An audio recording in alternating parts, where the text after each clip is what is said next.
This podcast today has been a long time coming, and today I'm going to be sitting down with Daniel Carlton. Daniel is a former Green Beret, a two-time Purple Heart recipient, a father of 8, and he's going to be talking about his time. This is a 3-hour podcast that we did. This is the longest interview I've done, and we're going to get into it today on the Dying to Live podcast.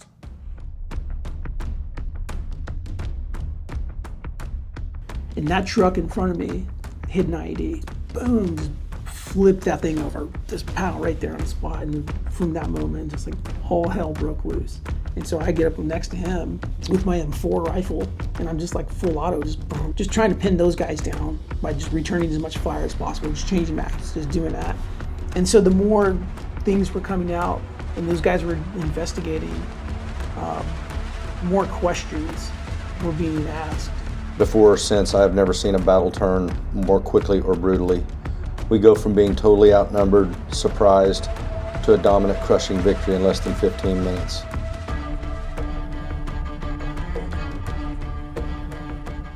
Daniel Carlton, welcome to the show. We've been running together for about 4 years now, would you think? About 4 years. Okay. And just for the audience, I want to give a little background on how we met. And I know that I think the first time that we met was through Rodeo Austin, was at the Sporting Clay shoot, correct? Yes, sir.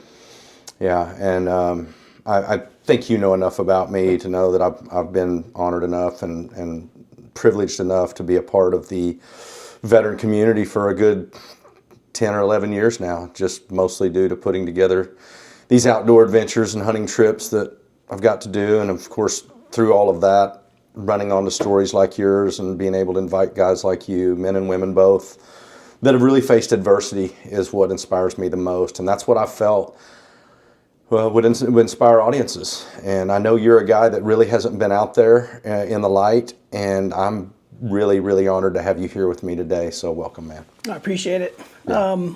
Just a regular guy. So yeah. I don't feel that I have a lot of extraordinary or things to offer, but at the end of the day, I appreciate you having me and appreciate all you've done for folks, not only in the veteran community, but the first responder community, and just being a part of that and helping transform lives. Even the young, I've seen in the past, youngsters with terminal illness, and things like that, just making their dreams come true and just being a part of their lives and just supporting them and just giving them just an incredible opportunity to do something special, before they pass, or it's really moving. So thank you for doing that. So. It's what I typically say when people say thank you is this has been just as good for me as it is them and you. So appreciate it. So yeah. But before we start, I brought you a gift. So it's not a big present. It's not anything crazy, right? But I got a few left that I've had with me over the years, but. I think, I know you're someone who would really cherish this and honor this. So, like I said, it's not much, but this is a flag that, we wear on our uniform. Yes, sir. And especially while in Afghanistan or Iraq or wherever else. So this is one from an Afghanistan trip that I wore on my uniform. It's got a little bit of wear and tear on it and all that kind of stuff, but I figured you would be someone who would take care of this thing. Absolutely. Just like I have over the years. It's been, I think this was an 2008 trip patch. So this thing's been in my closet somewhere. So, I wanted to present this to you. And like I said, it's not much, but it's, I wanted you to have it. Well, I can't thank you enough. Give me an idea of when you say you wore this, how long were you there? How long was this on your shoulder? It just depends. It's just another thing you wear. That's typically the only thing we'd wear on our uniform. No name tape, no rank, or anything like that. So, but the American flag was always something that you would find on a. Thank you very much. Of course. Thank you. So, yes, sir. Yeah, I figured that you might enjoy that. Yeah, that's going in the keepsake box, no doubt, no doubt. So and I want to get to your whole military experience, and we're going to do that, no doubt, today. But I want to know.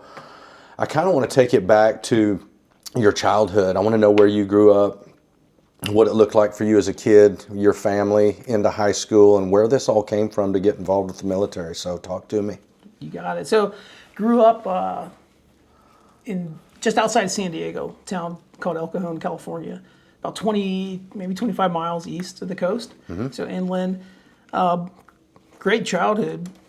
Mom, dad, my older brother. I have kid brothers 10 years younger than me, so he came along later. So, not wealthy by any means, but not dirt poor either. So, but kind of lower end. Didn't have much, but what we had was enough for sure. And so, just worked hard, played baseball ever since I could probably walk until the day I left for the Army, through school, adult league baseball. So that was kind of what kept me out of trouble in music. So I don't even know how it happened, but just had a guitar show up in our house one day, and I just kind of gravitated towards that. Then drums, and then a bass guitar. So those are the things that kind of, like I said, kept me running from the riffraff. Yeah. You know what I mean? I'd see my buddies getting in trouble, going out and just doing, I guess, what you call normal kid stuff. Yeah. Drinking and kind of doing all that stuff, but didn't interest me. Baseball and music did. So being in bands was always something I really enjoyed. What genre of music? A lot of punk rock, like Southern California, just punk rock All music. right. Lousy rock and roll. It's my own genre. I like to, I like to claim the title of the king of just lousy rock and roll. So, rockabilly, like Stray Cats, Brian Setzer type stuff. Chuck Berry, Buddy Holly types of oldies. So, I think those two parallel each other a lot. So, those styles of music. Yeah. And so, that's what kind of kept me going. Going to the beach, kind of hanging out, just. It was a good. I had a good upbringing. My parents worked real hard. For What were we they had. involved with? My dad was construction, concrete, All right. and my mom worked at a hardware store. So in town, just doing that. So she spent her whole career there, and just did what they could just to make sure we had what we needed. So Just you and your brother? me and my older brother, and then like I said, 10 years. My kid brother's 10 years younger than I am, so. He was born in 1991. So that's was a shock to everybody. But I spent a lot of time with him, raising him as much as I could, and just being a good big brother, and just all that stuff. So, and they both ended up joining the military too. That was my next question. Which was pretty cool. And we don't have a big military presence in our family. My grandpa, my mom's dad. World War II, the Korean, Vietnam. He was a POW in World War II, paratrooper. Just a horrific experience. Got caught by the Germans. I can't imagine what that was like. And he helped raise me when I was young, preschool age. And there are certain things that I certainly remember where he wouldn't do, and especially when it came to like caging the animals. We had about 4 acres in a real small house, and so. He didn't like to cage them. He would let them roam free, and we had a bunch of animals. We raised animals. A variety? A variety. So we had, pigs, goats, chickens, birds, dogs, cats, gardens, kind of like a little mini farm. Yeah. And so, but my grandpa, he would refuse. Only when it was necessary, like cage an animal, like put him in a dog run or something. I was like, Grandpa, why do we do this? And he was like, well, we shouldn't cage unless we have to. I didn't get it. But it wasn't until after he died. I was like, Mom, he had false teeth. His fingernails, his toenails were always messed up. I was like, Mom, why wouldn't Grandpa put the animals away? She's like, well, he was put in a cage. So he knows what that's like. And it's not how it's supposed to be. Freedom. And so I didn't understand this till later. And it was one of those things I was like, man, I wish I could go back in time and talk to my grandpa about those experiences. Yeah. And false teeth and Germans knocking his teeth out. Fingernails from getting his fingernails ripped out. Stuff like that. So stuff I can't imagine what that was like. Did he share many of those stories with her? Or? I don't know. I don't think so. I think my mom said typically wouldn't talk about those kind of things. And I think like most World War II veterans, they didn't talk about those things. It was like its own, they came back from the war, did what they did, and just moved on with their lives.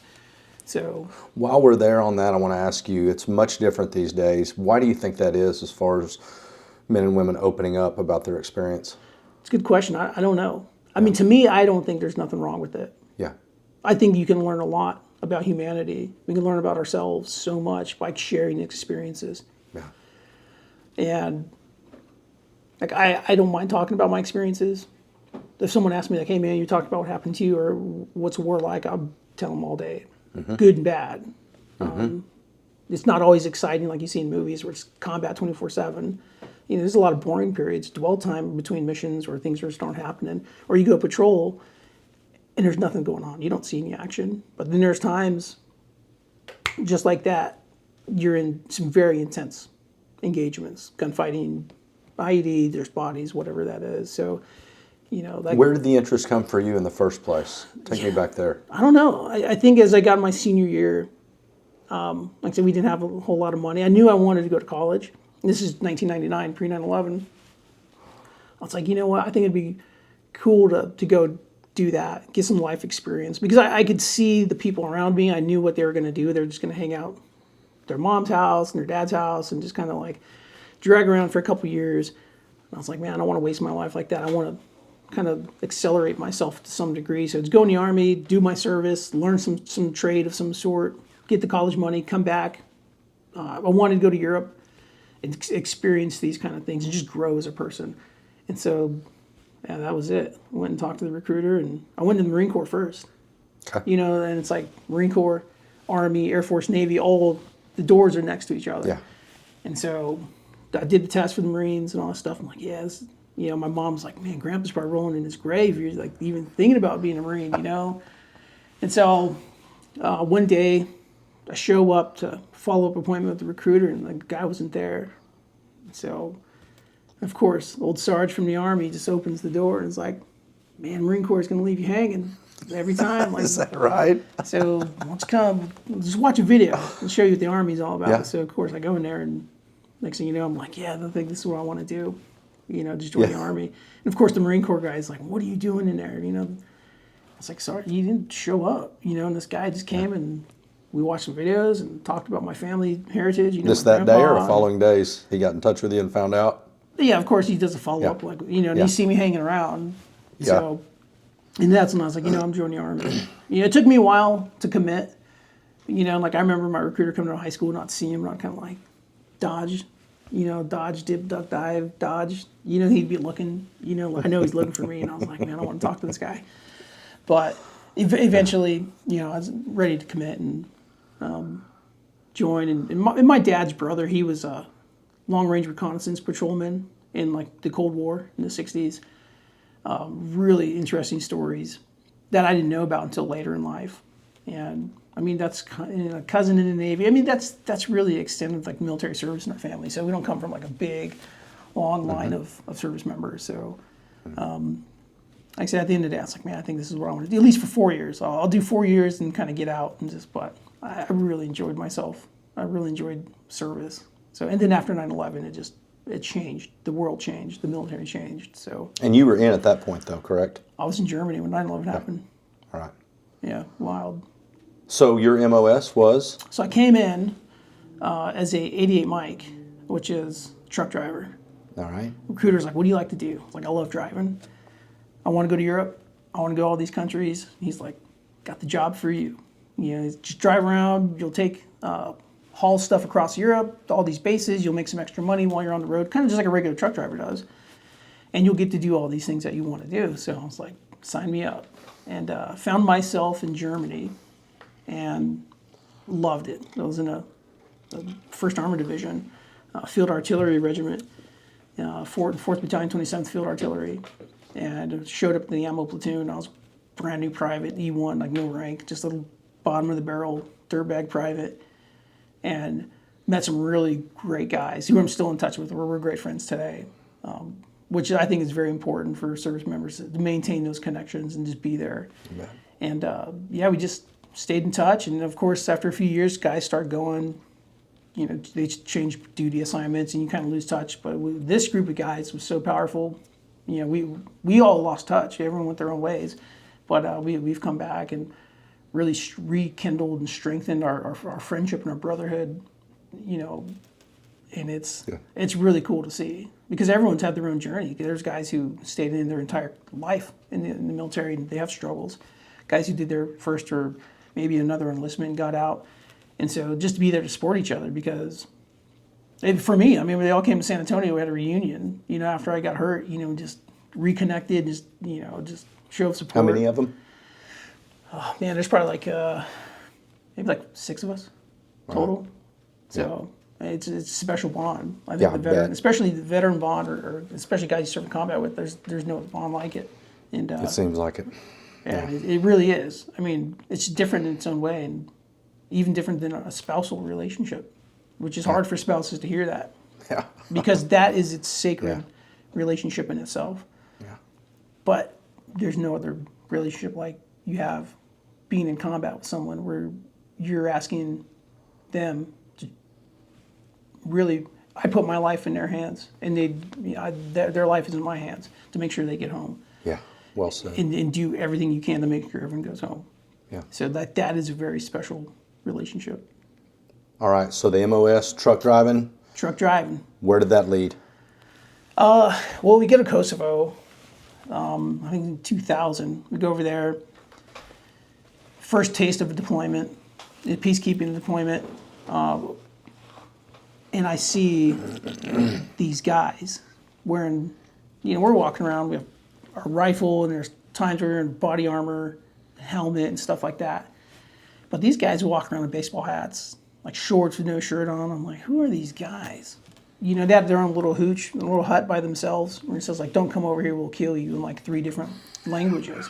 Like, I'm not kidding. I'm like, man, who are these guys? And our first sergeant, this guy named First Sergeant Buck, he was a great guy. He was like, they're Special Forces, these are Green Beret guys. And I'm like, what do they do? And he's like, well, this is kind of what they do. And I didn't really know anything about special operations. Growing up in San Diego, I knew, because we'd go camp where Bud's is. Yeah. So you'd see those guys all the time, just carrying boats and just doing stupid stuff, whatever Bud's students do. Yeah.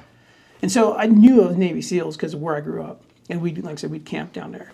So outside of that, I didn't know anything about special operations.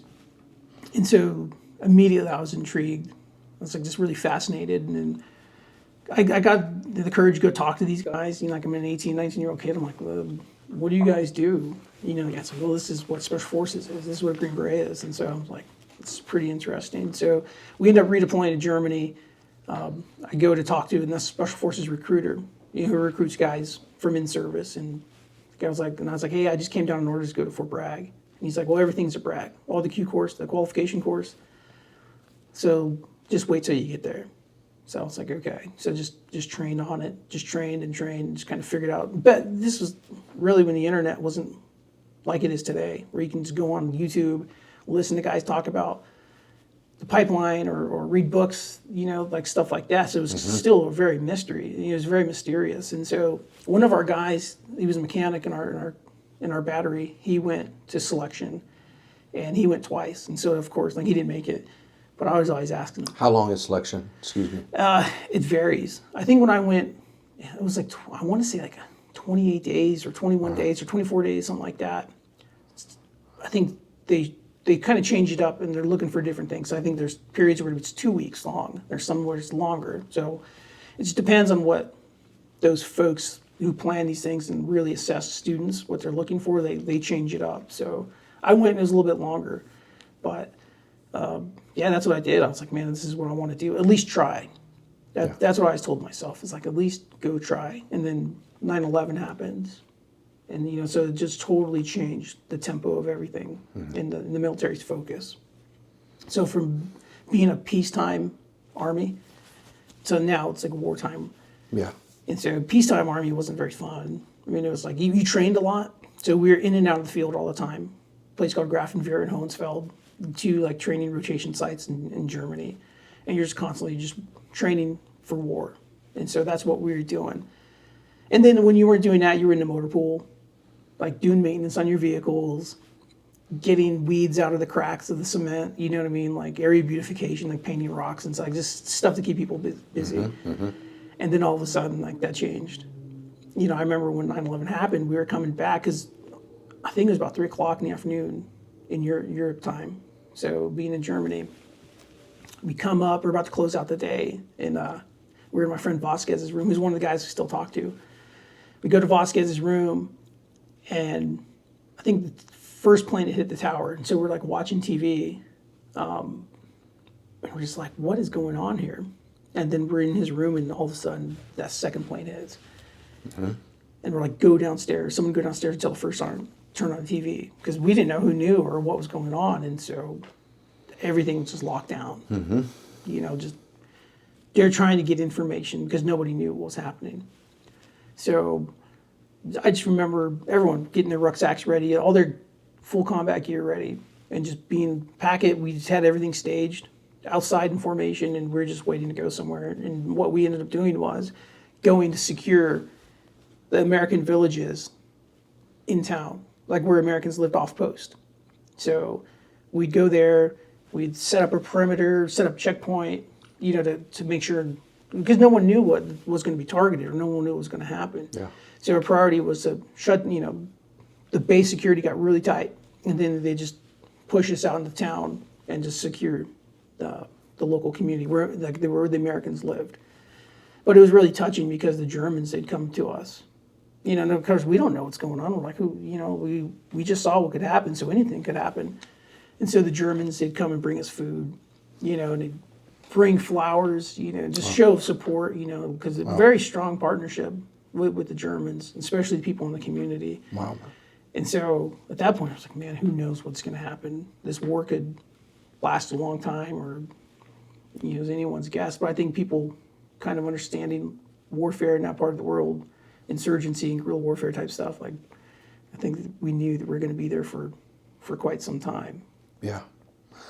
And at that point, when did the special operations come in? I mean, for you, when did you So join? I ended up going to Fort Bragg shortly after 9/11. So 2002, I go to Fort Bragg, and I report to my company. And you're really going to the 82nd Airborne, or you're going maybe somewhere in the 18th Airborne Corps headquarters or the Corps Support Command.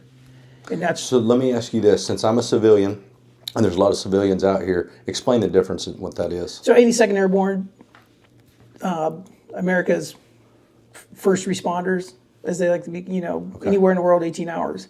Paratroopers, all of those people are paratroopers who are just within 18 hours. They get the call. Those guys can be anywhere in the world, ready to jump in or be somewhere. Like I said, is kind of being the ones who answer the call.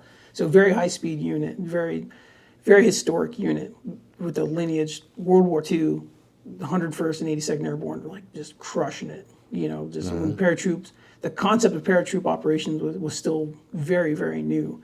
So very proud people in that division, great people.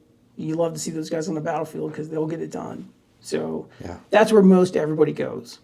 And so, and it's funny how things happen, because I told them when I signed in at reception, I was like, look, I want to go to airborne school, and I want to go to 82nd. And at the time, I think my brother was in basic, but I think he had signed an airborne infantry contract, and he was supposed to go to 82nd. So I was like, hang out with my brother, be cool. And so I sign up, and I'm in these World War II barracks, and a guy comes in at night, middle of the night. He's like, hey, I think that's the guy. You know, like I'm awake, and I see him, you know, flashing the light at me. And they're like, nah, we'll just wait. And so I think they were coming because 82nd was sent guys over there to pick people who wanted to go to the 82nd up to take them to the other side of the post to put and process them into the Army's 82nd Airborne. And so the next morning I get up, I'm like, hey, I'm going to go to 82nd, what's up? And the guy's like, sorry, man, you're here. And so, and I think about, man, if I would have got picked up that night, like my life would probably be totally different. So I go to COSCOM, the Corps Support Command. I get there immediately. I'm turned off by what I see. I'm just like, man, this lack of discipline. People in the unit were not fit. There were some great people there, but there were some not so great people there. And I'm just like, man, this where I came from. My platoon sergeant was hard. A guy named Smoke Johnson, like just a tough old. You said Smoke Johnson? Yeah, field artillery. They call him Smoke. All right. He's a platoon sergeant. And so I'm just sitting there. I'm like, man. I mean, the guy was a hard but fair leader. great, not like a non-commissioned officer, great NCO. And so just the way he hammered us, especially being enlisted, just this is the way it is. This is what enlisted people do, and this is kind of like good order and discipline. This is what it looks like. And so having that kind of structure for the first few years of my life in the Army, and then I go to a place where a lot of people didn't care and no one said anything, you know, like severely overweight people. Just uniforms were just garbage. They didn't take care of their equipment. You know, it's a transportation unit. You know, just like, this is not what I want to do. Not at all. But before I went to selection, Iraq was building up, so pre-invasion. So the unit I was in was slotted to go over. So we go on leave, and then right before the invasion in 2003 of Iraq, we go over ahead of time, kind of staging. And so we ended up being a part of the invasion of Iraq. And it was strange to me because there's people who didn't know anything about, you know, heavy weapon systems or radios, couldn't load radios and stuff. And I'm like, man, this is kind of weird. We're going into war. And that's the kind of stuff that was drilled on us when I was in artillery unit. You know, just like the basic combat skills or basic soldier skills. And so to me, I was like, yeah, this isn't going to work for me. If I'm going to stay in the Army, I'm going to try to go to selection, at least try. And if I don't make it, I'll get out. But if I make it, we'll just see what happens. And so that first taste of combat, and it wasn't intense. Like the first rotation-ish for us in Iraq was very, very mellow. And being a transportation guy, you know, like your job is to be on the road. And I'm like, everyone knows you're a soft target. You're just going to get lit up. But it wasn't until later in that rotation, I didn't see any action in that Iraq trip. I mean, I did get chances to go and just haul stuff, you know, to catch up to the infantry, because that was the mission, to support the combat arms guys. As fast as the infantry moved, they needed supplies. And so water, food, ammo, that's kind of what we were doing. And so didn't see much activity. And you were there how long? That first Maybe rotation? like 6 months. All right. And then after that, I redeployed. I was like, yeah, this ain't gonna work. You know, like if this is what my job is like in the Army, like, no, I'm not gonna do it. Did you know at that point what change you were going to make? I did. You know, like I said, I always knew, like I was gonna try. And so when we came back, Yeah. I was like, yeah, I'm gonna go selection. And it was interesting because I'd met my wife. She was an officer, and I was maybe 4 or 85, like a sergeant, brand new sergeant. And my best friend was her driver. And so that's how we kind of got connected. And my friend's like, you need to talk to LT, man, like whatever, she likes you and all stuff. And I'm going back to my Smoke Johnson days. It's like, you don't talk to officers. You don't even look at them, you know what I mean? That's my job as platoon sergeant, to take care of that, you know, to handle those kind of relationships. You know, you just do what we tell you to do, you know, so. And you're how old at this point? Probably maybe 20, Okay. something like that, 21. Probably closer to 21. Maybe 22. And so start talking to my wife, and she's like a West Point graduate, you know, like even worse. I'm like, I don't want to associate with these people, you know, and so, but it was funny how it worked out. You know, we just kind of like started chatting with each other and just kind of like pass notes. And so he was the perfect cutout because he was her driver. So I'd be like, hey man, like give her this note or something. And so and then he would pass her, and people would see us hanging out, me and Kano. You know, so me and Kano we're just kicking it together, and then like it was, you know, no one suspected anything. Yeah. But it was an interesting way to kind of develop a relationship. And so and she went off, and she was a platoon leader, and she was doing her thing, and I was working in operations, you know, so I was doing my things back in the rear, typically just receiving missions and helping distribute those missions and just kind of keep things going. So we didn't really see each other a whole lot. So Yeah.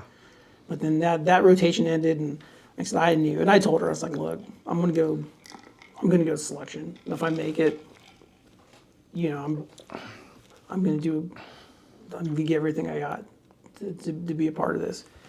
And she was not thrilled, you know, because she knew what that meant, because like it's such a demanding career field, being in the special forces, especially with the war. You had Afghanistan going on, then you have Iraq going on, and like everyone was just getting pulled one or the other. Yeah. So it wasn't looking good on the home front for that, just because it's like I said, it's such a demanding career field. And you had been together how long at this point? Man, you can get me in trouble. Just approximately. I mean, how much time you think Maybe, had passed? maybe I went to selection in January of 2004, so we'd kind of been dating maybe 6 months, All right. months or so, 7 Yeah. months, something like that. Yeah. And so I just came home, and that's all I did was work and then train, just rucking, rope climbing, running, those kind of things. Just guys would go out and party. And I come out with some drinks with us, I'm like, man, it's Friday night, and I was like, I'm going a 15-miler, like those kind of things. So that's what I wanted to do. So, yeah, signed up, got accepted to go to selection in January of 2004. I was at Camp McCall, North Carolina. What was it like? It's intimidating. You show up and you're at the home of Special Forces. The selection process, and there's dudes with black shirts, black sweatshirts on, and me being a soft-skilled guy, like non-combat arms guy, I was already kind of more intimidated, because when you think of like a Green Beret guy, they come from the Ranger Regiment, they come from the infantry, things like that. So I didn't know the things that those guys knew, but I was like, I just know how to be a pack mule. I can carry stuff. I can run far. I can run fast. I can rock. So I was like, just all I gotta do is show up, do what they tell me to do, don't ask questions, and just do it. Yeah. So that was the mentality. It was just that. And so I went there. I don't know how. I think I was probably middle of the pack, within the events. And how many you think are there at this point? How many you with? There's 350, All right. something like that plus. About 3 times what I figured. So, and that was my approach to it. It's like, just don't say anything, just listen closely to what they tell you, and just go do what they tell you, because I figured and you kind of hear guys, their experience, and they don't want to hear someone ask a lot of questions. So they're just like, this is what I want you to go do. Here's the parameters. Go do it. And so you get guys who are like, well, what about this? Or can I do that? And they're just like, they just repeat themselves. Listen, this is what I want you to do. These are the parameters. What are your questions? They want to see if people can comprehend the instructions. Or are they going to be a type of person who just needs kind of guidance and guidance and guidance and guidance? And they'll take notes, because you just wear a roster number. There's no names, no ranks. I see. It's just like, I was number 26. So it's just like number 26, and that's it. And so, and of course, like, you could do something completely fine, and be like, what's your roster number? Like, 26. And they were like, and so you're like, did I do something wrong? So there's a lot of mental games where, there's no feedback. Like, hey, good job. You did a really good job with that. Or like, hey, that was pretty bad. Like, there was like very, very professional, but kind of shrouded in mystery. You never knew what those guys were thinking. And you'd be like, or you'd see them. It's kind of head games. Because then you'd walk away and be like, did I do something wrong? Like, do I need to do something different? You see guys kind of self-analyzing, or asking people, and you're just like, dude, just show up and just do what you can. Give me some ideas of what was the most challenging. For me, it was land navigation. And I think it's one of the most challenging aspects of SFAS, the Special Forces Assessment Selection. It's just traversing North Carolina, the mountains or the woods, and you got a heavy rucksack on your back. How heavy?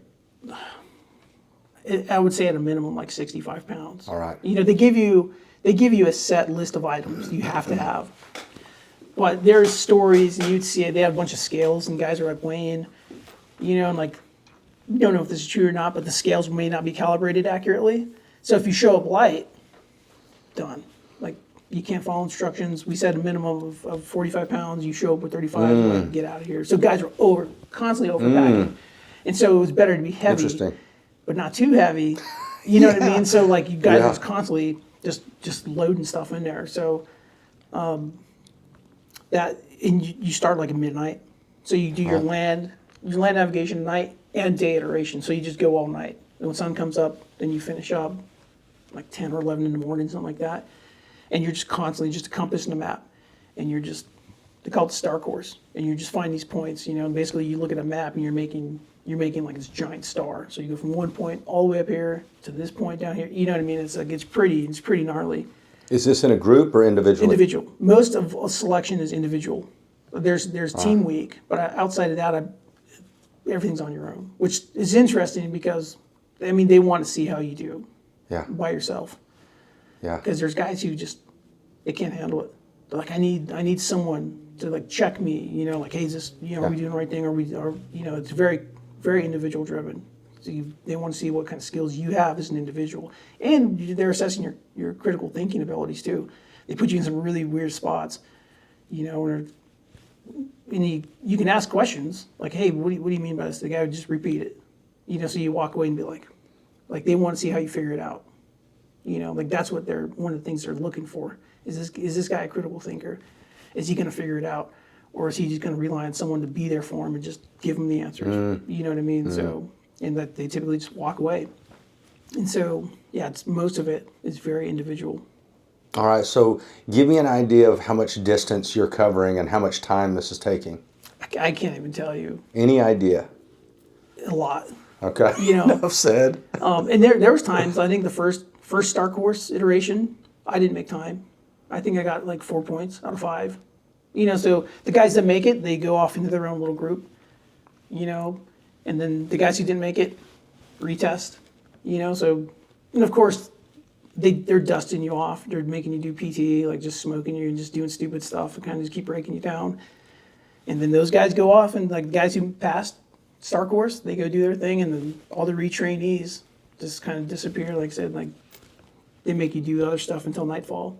And then midnight comes around, give you your first point, you just kind of disappear into the woods, plot your azimuth, and you just start going. You know, no flashlights. You know, like they're Really? like, dude, like if we see you running a light or running the roads, like we call it roadkill. Like you're a no-go. Like you're done.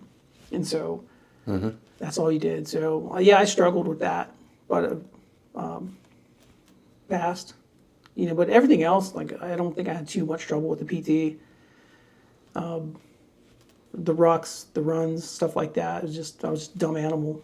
You know, that's still am. You know, just like just go and do what they tell you. Do your best.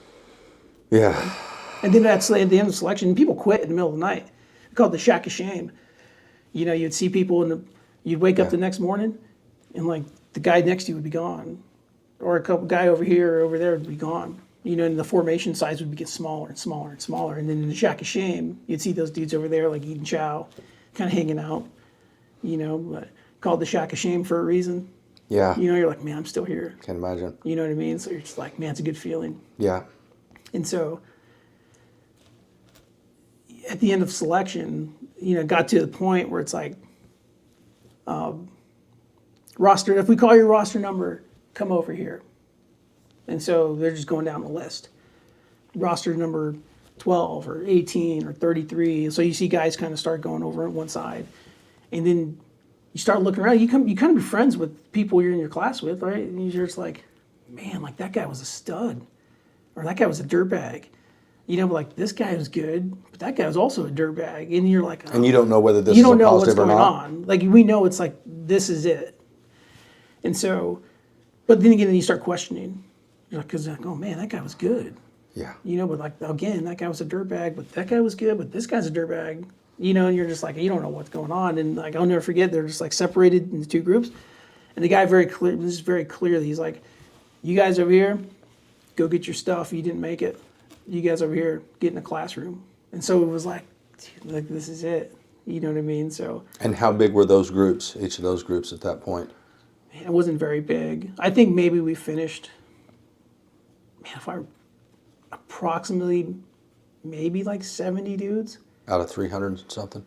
And then from that, I think maybe like, I can't remember how many guys passed selection in my class. It wasn't very many. I mean, it was just a handful of guys, you know, which is common. And so we went to the classroom and they're like, congratulations, you know, the commander comes out saying, good job, guys, but this is just the beginning. You know, like it doesn't stop here. It's just going to get harder. And so. Your first good job, boys. Yeah. Comes from the commander. But then the NCOs come over and just take over the thrashings, you know, so. But that was it. You know what I Yeah. mean? So like you're just very excited. You go back to brag, and I remember having a little certificate saying like, you know, you passed selection Yeah. certificate, and I had a commander at the time, not a fan of. And he'd always tell me, and he'd be like, you know, my friend, he went to selection, and he's pretty high speed, and he just didn't make it. You know, he'd kind of like take these little jabs at me, like kind of doubting me. And for a lot of times in the company, I would run with the guide on the flag, you know, so the commander would be in front of the formation, and they got the guy wearing like, carrying the flag. So like I did that because I was in headquarters platoon. You know, I could keep up on the runs and all that stuff. Like it wasn't a problem.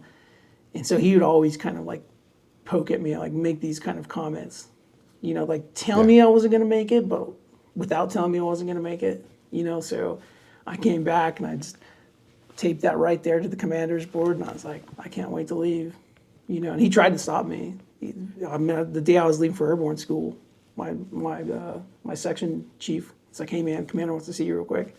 I was like, dude, I'm getting ready to go to Fort Benning like right now. And he's like, you got to go see him. And he kind of gave me, you know, tried to kind of spook me a little bit because, you know, my relationship with my wife, we weren't married at the time, but people kind of heard we were dating or seeing each other. And so he's like, hey, you know, just want to let you know that there's some rumors. I'm like, well, what do you, are they facts or are they rumors? He said, well, this is what people are saying. You know, I'm like, okay. I mean, I don't know, what am I going to do? You know what I mean? Like, he's like, well, we're going to be watching you. I was like, dude, I'm going to airborne school. I come back, I'm leaving here. And you do whatever you want. You can't stop me. You know, and he was like, well, I just want to let you know. And it's funny because years later, my wife had picked up captain and she was pregnant. And he was one of the instructors at the captain's career course for her branch. And saw her last name was Carlton, pregnant and married. And he knew, he was like, you got me, you know what I mean? And so he was an instructor in Virginia, you know, for this period of time. And so, like, and I went up there and I saw him, and I was like, you know, I saw him one time, but you know, I was like, I'm not a fan of the guy. Still, yeah. Yeah, I mean, it's whatever. It's whatever now, like it was then. But I'm just like, man, I'm just trying to do my job, you know. And but yeah, that's kind of like a condensed version of me going to the Special Forces qualification course and kind of. All right, and then you land in Benning. Yep. How long are you there? Just 3 weeks, airborne school. Just learn how to fly. Then what happens? Airplane, go back, sign into the Special Warfare Center, SWCC, John F. Kennedy Special Warfare Center in school at Fort Bragg. So there is where your true Special Forces education starts, like the course begins. And so you're just about a year and a half of just merit. I mean, just you're getting crushed. You're going through some very rigorous academic portions of the training also. So it's not just like a big dumb gorilla. Can you survive doing 100 push-ups every 20 minutes? Like they're looking for guys who are kind of smart too, because they know what a Green Beret is. Like the best way I can explain is just like being a warrior. You're trained to be a warrior diplomat because you never know what you're going to go do. I mean, you go on an A-team somewhere, it could be working out of an embassy with someone, working with an ambassador or the military group team, working on some sensitive things, working with foreign dignitaries in a foreign language. So they want to make sure people are trained kind of how to handle themselves appropriately. And traditionally, Special Forces is like an old guy's game.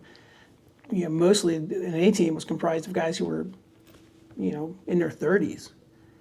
So, mature guys, like I said, who can go anywhere and do these tasks.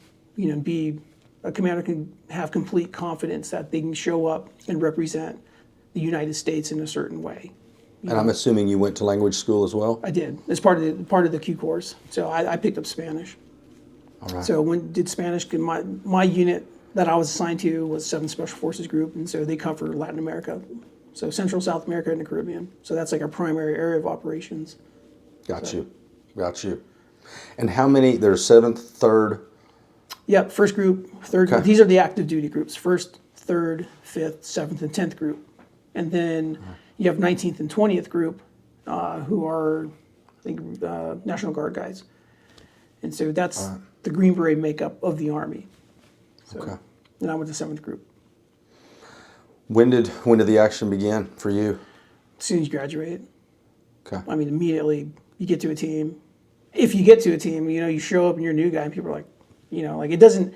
It starts over, and it's kind of like you get the brief when you graduate the Q course, and these guys are senior special forces guys that had been on a team or in a group somewhere, and they come back to train. It's kind of like they're a duty that most Green Beret guys have to go back and do, become an instructor in the schoolhouse. But they tell you, like, look, guys, you really don't know anything. Like, show up to your team if you get on a team right away and just listen and shut your mouth and just do what they tell you because it's different. Like, you've learned the basics of what it takes to be a Green Beret. Now go there and just listen to these guys. You're a new guy. And so I remember showing up to I was in 1st Battalion, Charlie Company, show up to the B team and the sergeant major and the major there, and it's like, they're expecting you. You show up and they're just like, hey, just sit down. And of course, you get dogged out immediately. Go in there and clean the bathroom. And I'm like, yeah, roger that. Because guys will complain, like, why am I in here? I just finished Special Forces training. I'm like, got me cleaning the showers and stuff. I'm like, dude, we're nobodies here. You know what I mean? Just show up, and if they tell you to clean the bathroom, be the best bathroom cleaner guy you can be. You know what I mean? Or sweep the hall, whatever they tell you. So that's what I did, just show up, and eventually the sergeant major, one of the team sergeants, a guy named Kevin, because he's like, hey, Kevin, I got a new guy for you. And I was an 18 Charlie, a demo guy, an engineer. He's like, hey, I got a Charlie for you. And so Kevin, he came by, and I remember, and I was sitting in the chair, and he looks at me, he was like, I'll take him. So I'm like grabbing my stuff, and I go down to my ODA, which is like the operational unit in Special Forces and A team in ODA. Okay. And so I go there and just, like I said, show up, shake hands, I'm like, hey, it's nice to meet you guys. And they're like, shut up. Just stay there until we tell you to do something, and just earn your way into a spot. So yeah, I mean, just showing up, and I was just grateful to go anywhere, because everyone wants to go to an A team, and the B team still needs guys. The headquarters of the company, they still need guys too. They're Green Beret guys. Yeah.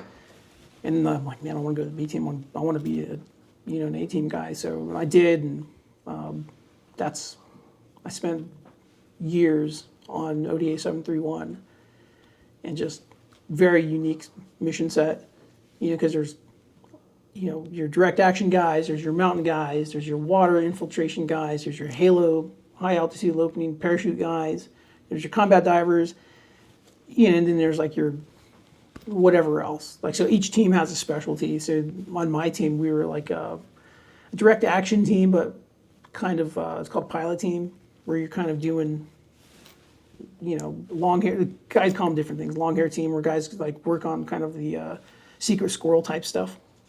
And so that's kind of what our mission set was. And that's what I spent most of my time doing, like those special skills, like intel type stuff, and just doing non-traditional ODA type stuff. So that's how I grew up on a team. It was doing those skill sets. So of course, everyone wants to go to like the cool guy team, like a Halo team, where guys are jumping out, 15, 20 grand, 20,000 feet, middle of the night, like doing the free fall parachute. Everyone wants to do that stuff, but it's just not for everyone. So, because they only have 12 guys on a team, but I was just happy to get anywhere I could. So. How many different, I don't know that you can answer this, but how many different ODAs are there? There's 6 in a company. And they all mirror each other. So like Charlie Company, Bravo Company, Alpha Company, the teams are all aligned the same way. They all have those special skills.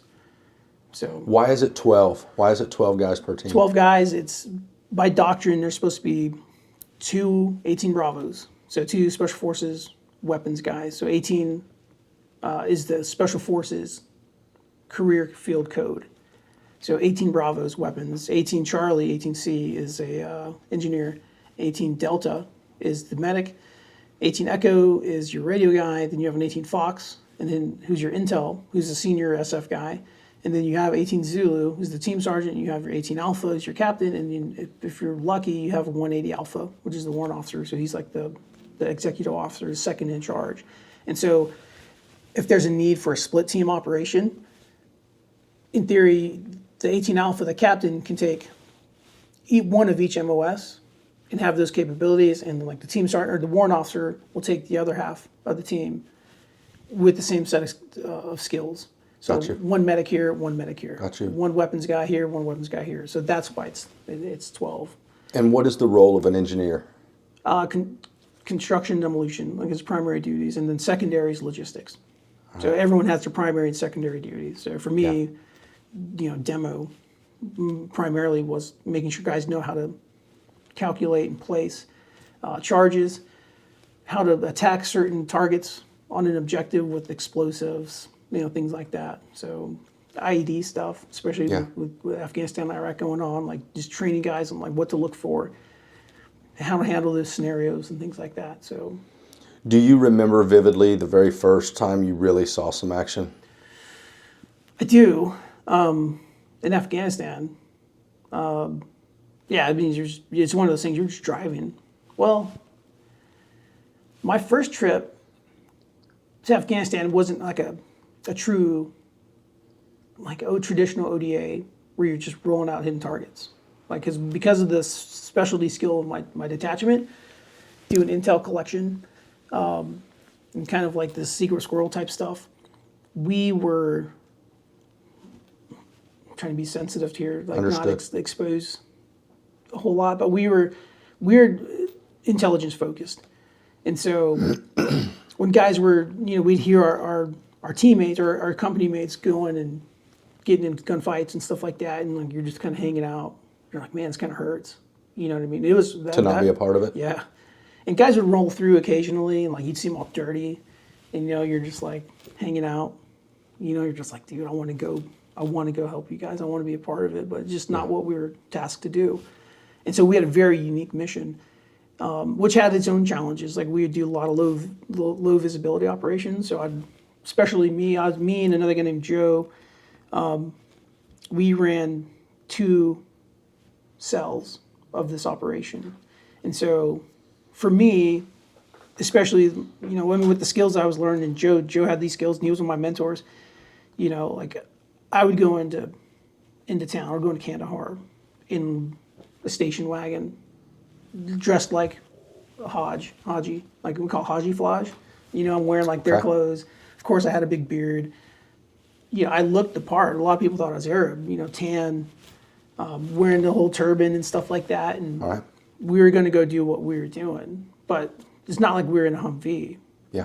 Like we were, like I said, we just have these different cars. That's what you mean by low visibility? Yeah. So we just drive in there. We had our radio set up clandestinely.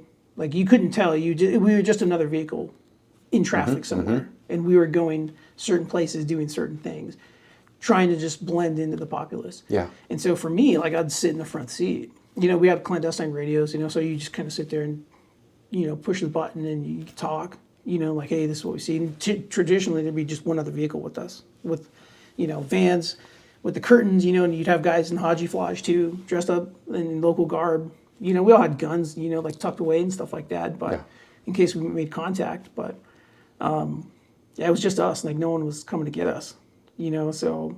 Wow. And we were separate from our task force. So we were completely not intertwined with those guys at all. We had a different reporting structure and stuff like that. So like they would track our movements and stuff, of course, across the battlefield.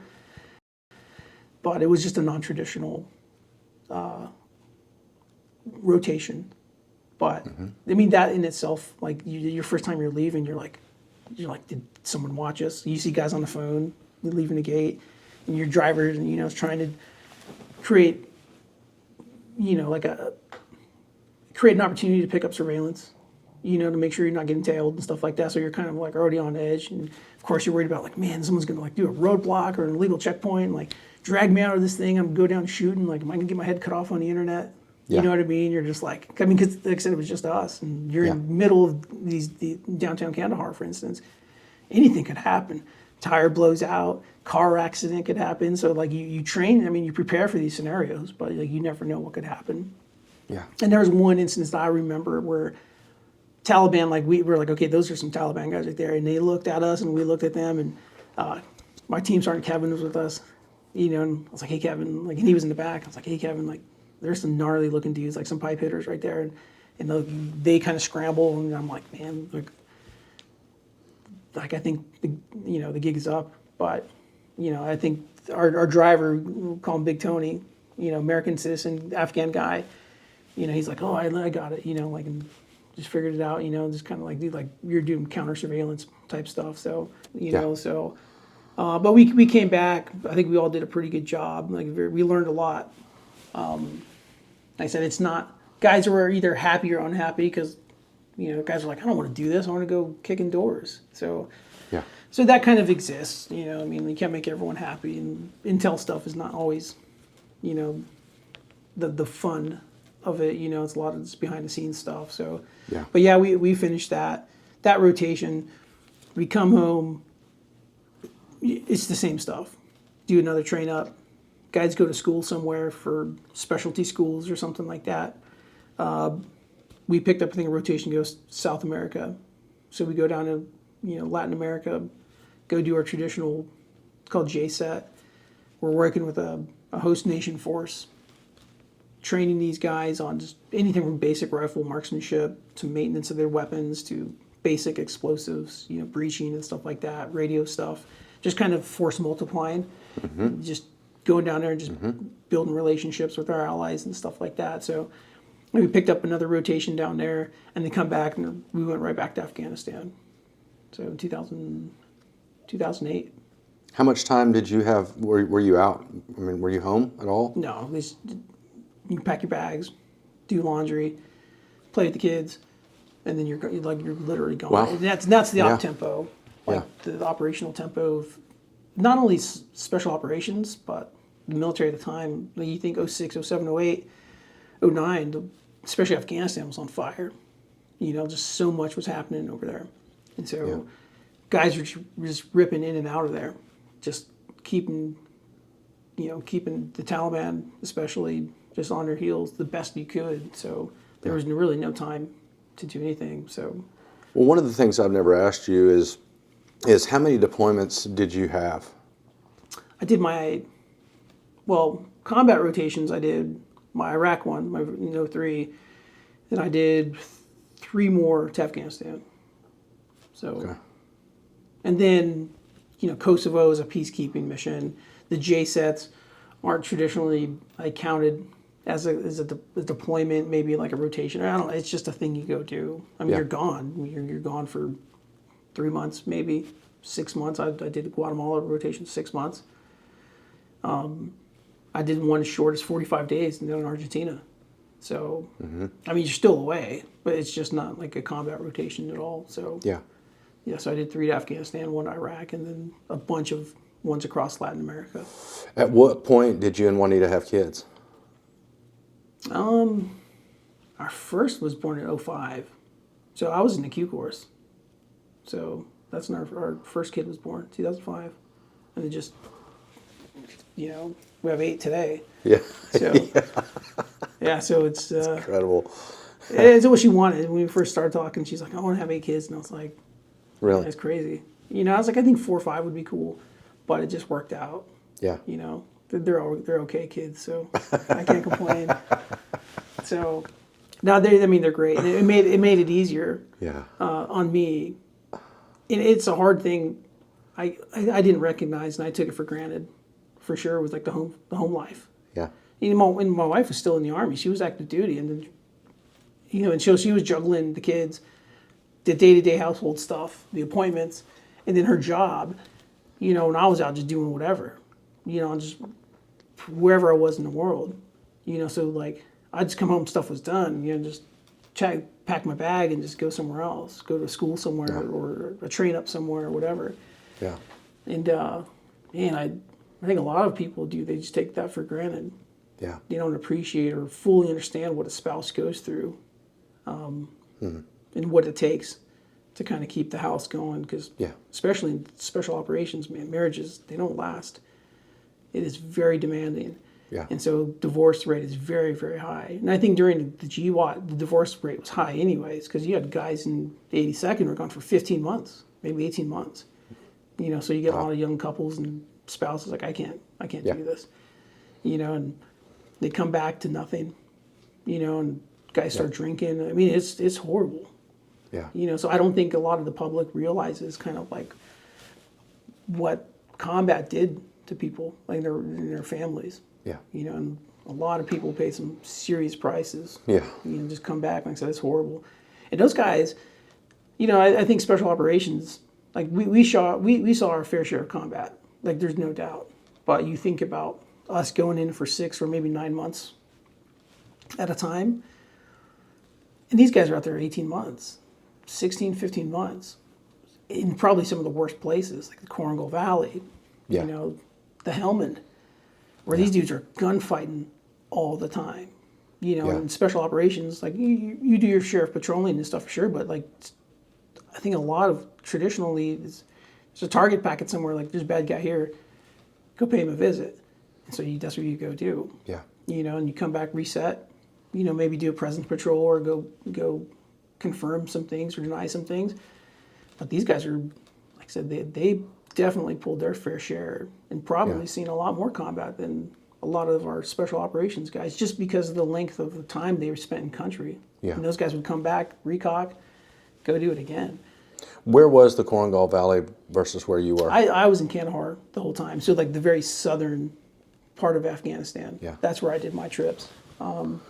Two in like right at the heart of Kandahar, and then my last trip in 2012, I was right in a place called Maywand, which is right in between. To our west was Helmand, and then to our east was Panjwai, and then Maywand was right. That's where we were, and it was. I mean, that whole region is just an awful place. Yeah. So, yeah, that's where I spent my time. Yeah, I think my first introduction to understanding what the Korengal Valley was like was watching O.P. Restrepo on Netflix, and then, of course, meeting a couple of guys that had been through that. And but I've heard so much about Kandahar as well. So yeah, I mean, Kandahar is. I mean, you got to be honest with you. I mean, the terrain it varies so much in Kandahar. Yeah.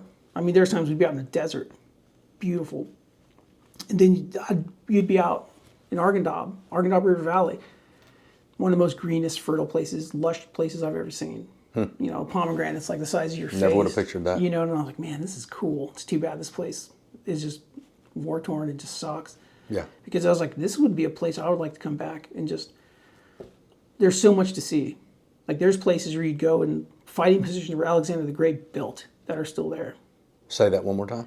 There are places in Kandahar where Alexander the Great had built that are Really? still standing. I went to one where there's a manned by a police checkpoint, and they're like, yeah, Alexander, you know, whether they're telling the truth or not, I mean, I don't know, but Yeah. I believe it. I mean, with Alexander the Great's conquests coming through Kandahar for sure in Afghanistan. Wow.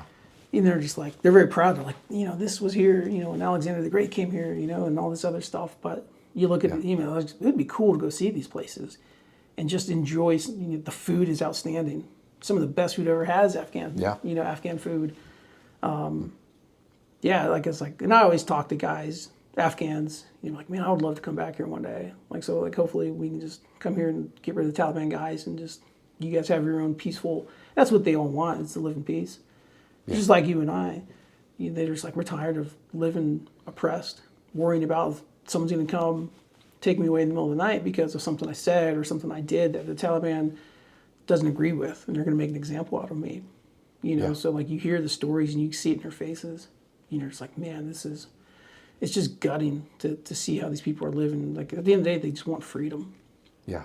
So, but that was always the goal. You talk to these people, be like, man, I hope one day I can bring my family over here one day. You know, hopefully the things we're doing together will allow this to happen.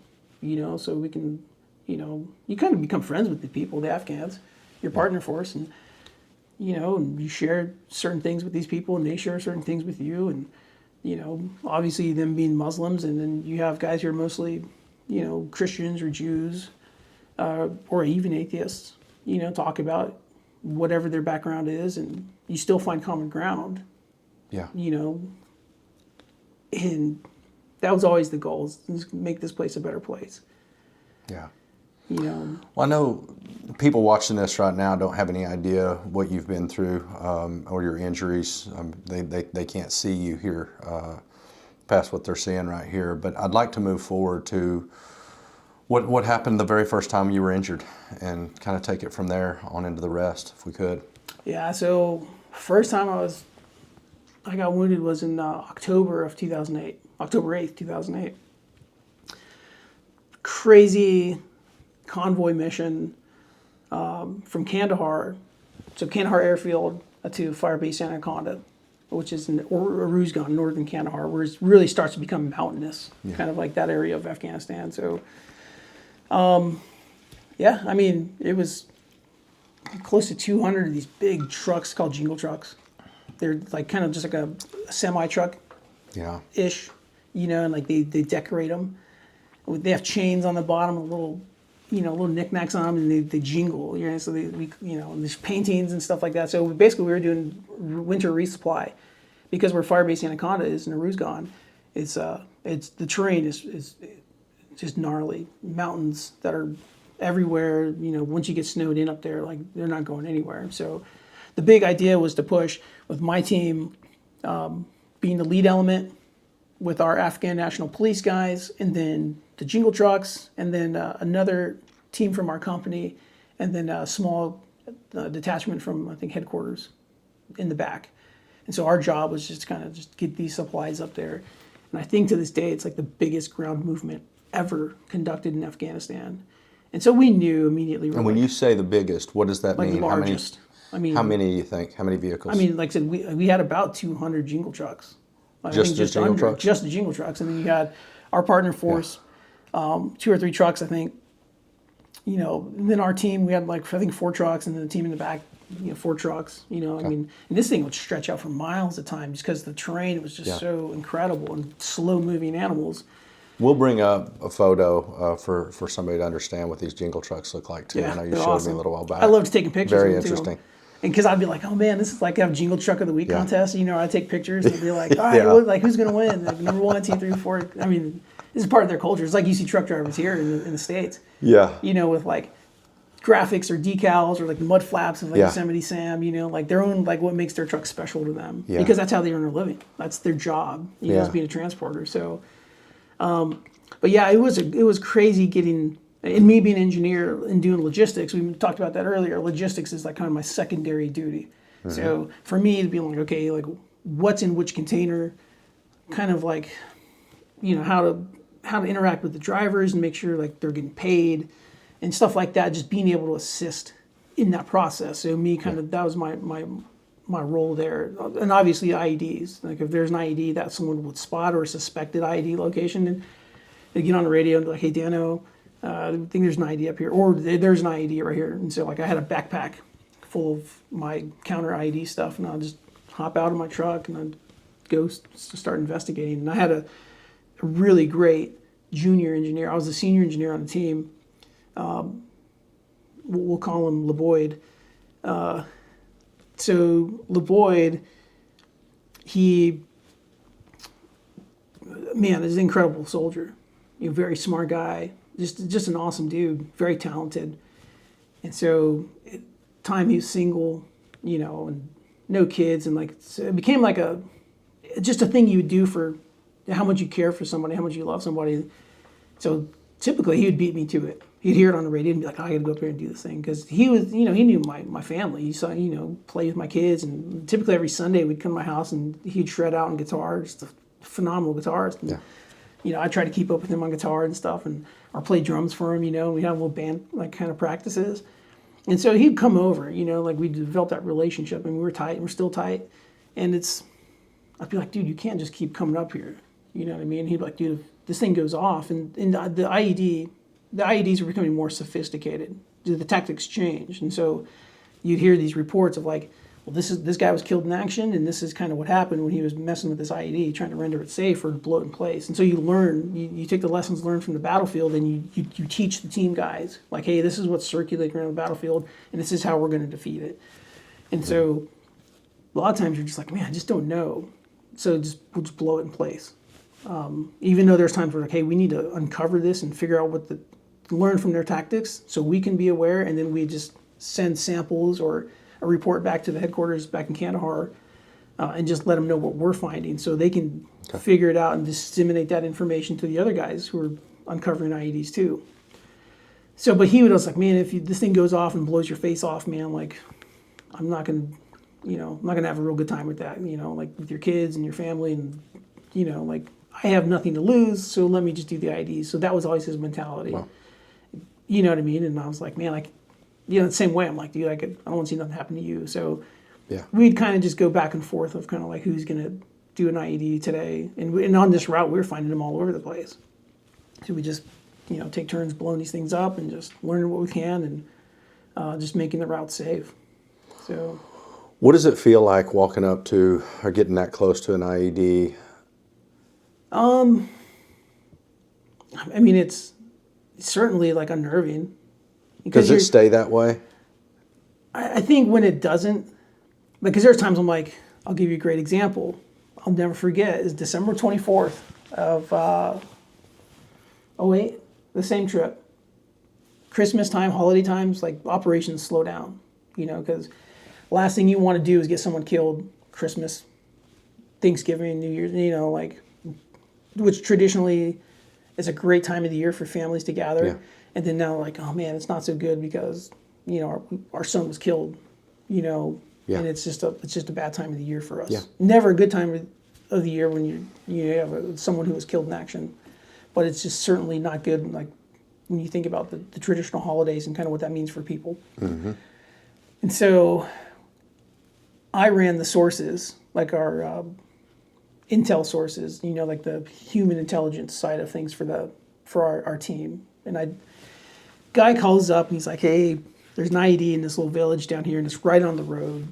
I'm like, don't want to touch it. Like, just you guys handle it or just mark it and just tell people to go around. It was like, and it's Christmas Eve. And I think one of the Afghan guys got a call, our Afghan partner force, who's a police guy, someone in the village called him. And he told the captain, our team leader. And he's like, hey, there's an IED. Everyone get jocked up. We're going to go down there. And I'm like, you got to be kidding me. You know what I mean? It's like December 24th. No uniform. I got a great picture with me, Mike Goebel, one of our weapons guys, and our team sergeant at the time. Because I was like, Mike, I'm gonna let you blow this thing up. I'm gonna see what's going on, make sure it's safe, and then when I know what's going on, like I'll let you kind of. I was like, we're gonna blow it up right here. Like I don't want to mess with it. And so I'm like, I'm not wearing kit.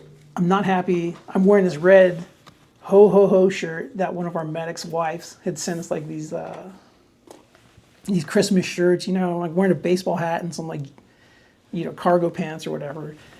And I was like, I don't even care. Like I just want to get this thing done and just like that. But that level of complacency where I'm just like, because it's me. At the end of the day, the guys are in the truck pulling security and kind of hanging out. While they're like watching me go do this. I'm like, is this thing gonna go off? Who knows? So I go up there, kind of like Marlboro Red moment. I'm just like smoking. And I'm just like, all right, I know what to do. It's like 155 shell and an anti-tank round, like in the wall. I kind of like busted open. I'm like, all right. So I'm like, all right, this is like, it's rendered safe. So I'm like, hey, Mike, let's go take care of this. And I got a great picture of me and Mike and our team sergeant blowed up, just this big crater.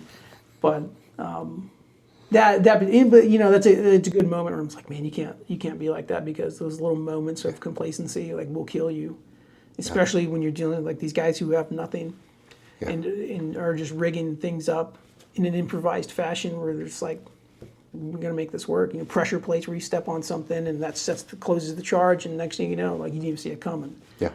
So it's like those moments where you're just like kind of like let emotions kind of get in the way, where you're just like you can't be like that. Yeah. Because that's how guys get killed or they get hurt. Yeah. Stuff like that. So yeah, it does happen.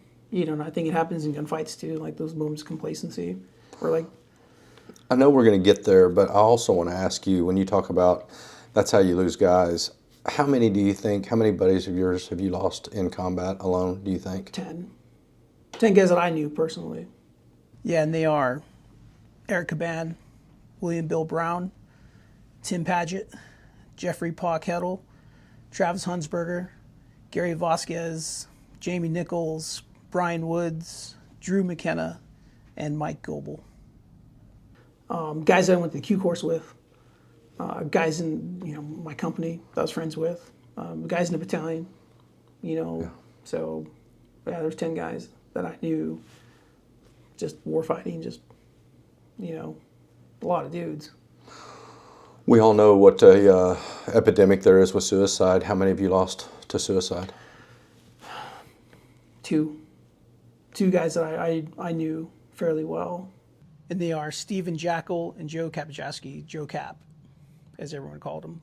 Both wounded guys too, so you think about the war, like the wounds of war that they brought home with them. One guy was a below the knee amputee, and one guy was a double above knee amputee. And one guy no one saw it coming. He's just an incredible guy. And then just you look at your phone, it's like, dude, like, who is it now? You just get that feeling of like, who is it? Yeah. And when I heard, I was like gutted. I was like, there's no way this guy, I won't name him, but yeah. I was like, man, just an incredible guy.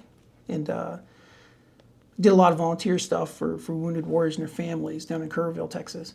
And he was a guy that would go down there and, we treated him and his family to just like this wonderful experience, not see him with his family, just being like nothing was, like he had it together. He was a guy that was just like, man, that guy's got it together. He's doing great things. And then you get this call, Yeah. and so, there's other guys you hear about, especially when I was doing rehab after my second workplace accident, like you hear guys like, oh man, you hear it happen to this dude? I'm like, guys in the, warrior platoon recovery or one of their buddies shoot themselves or something. Yeah. It's horrible. Yeah. But yeah, there's 10 guys that I knew that I was friends with that all made the ultimate sacrifice. Yep. Yeah. So let's get back to whenever you're first wounded. Yep. When did that happen? What happened? We're just leaving. We had a hellacious trip getting to Anaconda. Just crazy combat. It was pretty intense. We had moments of like complete boredom where you're just driving, trying to like navigate the terrain, and then there's like intense moments of combat, and then it kind of just goes away. But there's probably I guess before I got hurt, it's a place called Shakajoy Pass. Probably to this day, the most intense combat I've ever seen. Like the gunfight, what happened that day. Can I ask you what it looked like? Yeah, it's really interesting because our configuration for our movement was an RG, which is a pretty significant, like it's an up-armored vehicle. So we had an RG in the front, and then we'd have like our Afghan partners, like in a Toyota truck behind them, and then it was my regular Humvee, and then like maybe an RG and then another Humvee. So before we went into this valley, I don't know how or why they did this, but our sister team from our same company they had Afghan Army commandos with them. And we all knew we were, like, when we go in here, like, we were going to get, like, we were going to fight. And so they sent up a Humvee full of their Afghan commando guys. And so Travis, our ground force commander, was like, hey, put him in front of Dano's truck. And so that truck, like, got an order of movement right there, like right in front of my truck, So we're like, hey, what's up? Talking to these guys, and like kind of cheering them up, and it's bad when you see like special forces guys like putting on their helmets and stuff, because usually you just roll around with a baseball hat, maybe a chest rack or just whatever. But when it's business time, like guys are getting their full proper kit on, and so guys are jocking up, getting their helmets on, and just doing your final like pre-combat checks, and, and that truck we were going through, and everyone's like dead quiet. You're just kind of like waiting for something to happen, and I'm in the back of a truck on a 240 Bravo machine gun on this swing arm, and so I'm typically facing off to the side or behind me, So I'm kind of just waiting, and you're going through like this textbook ambush position. It's through, a canyon, high walls on each side, and you're just going through one way in, one way out.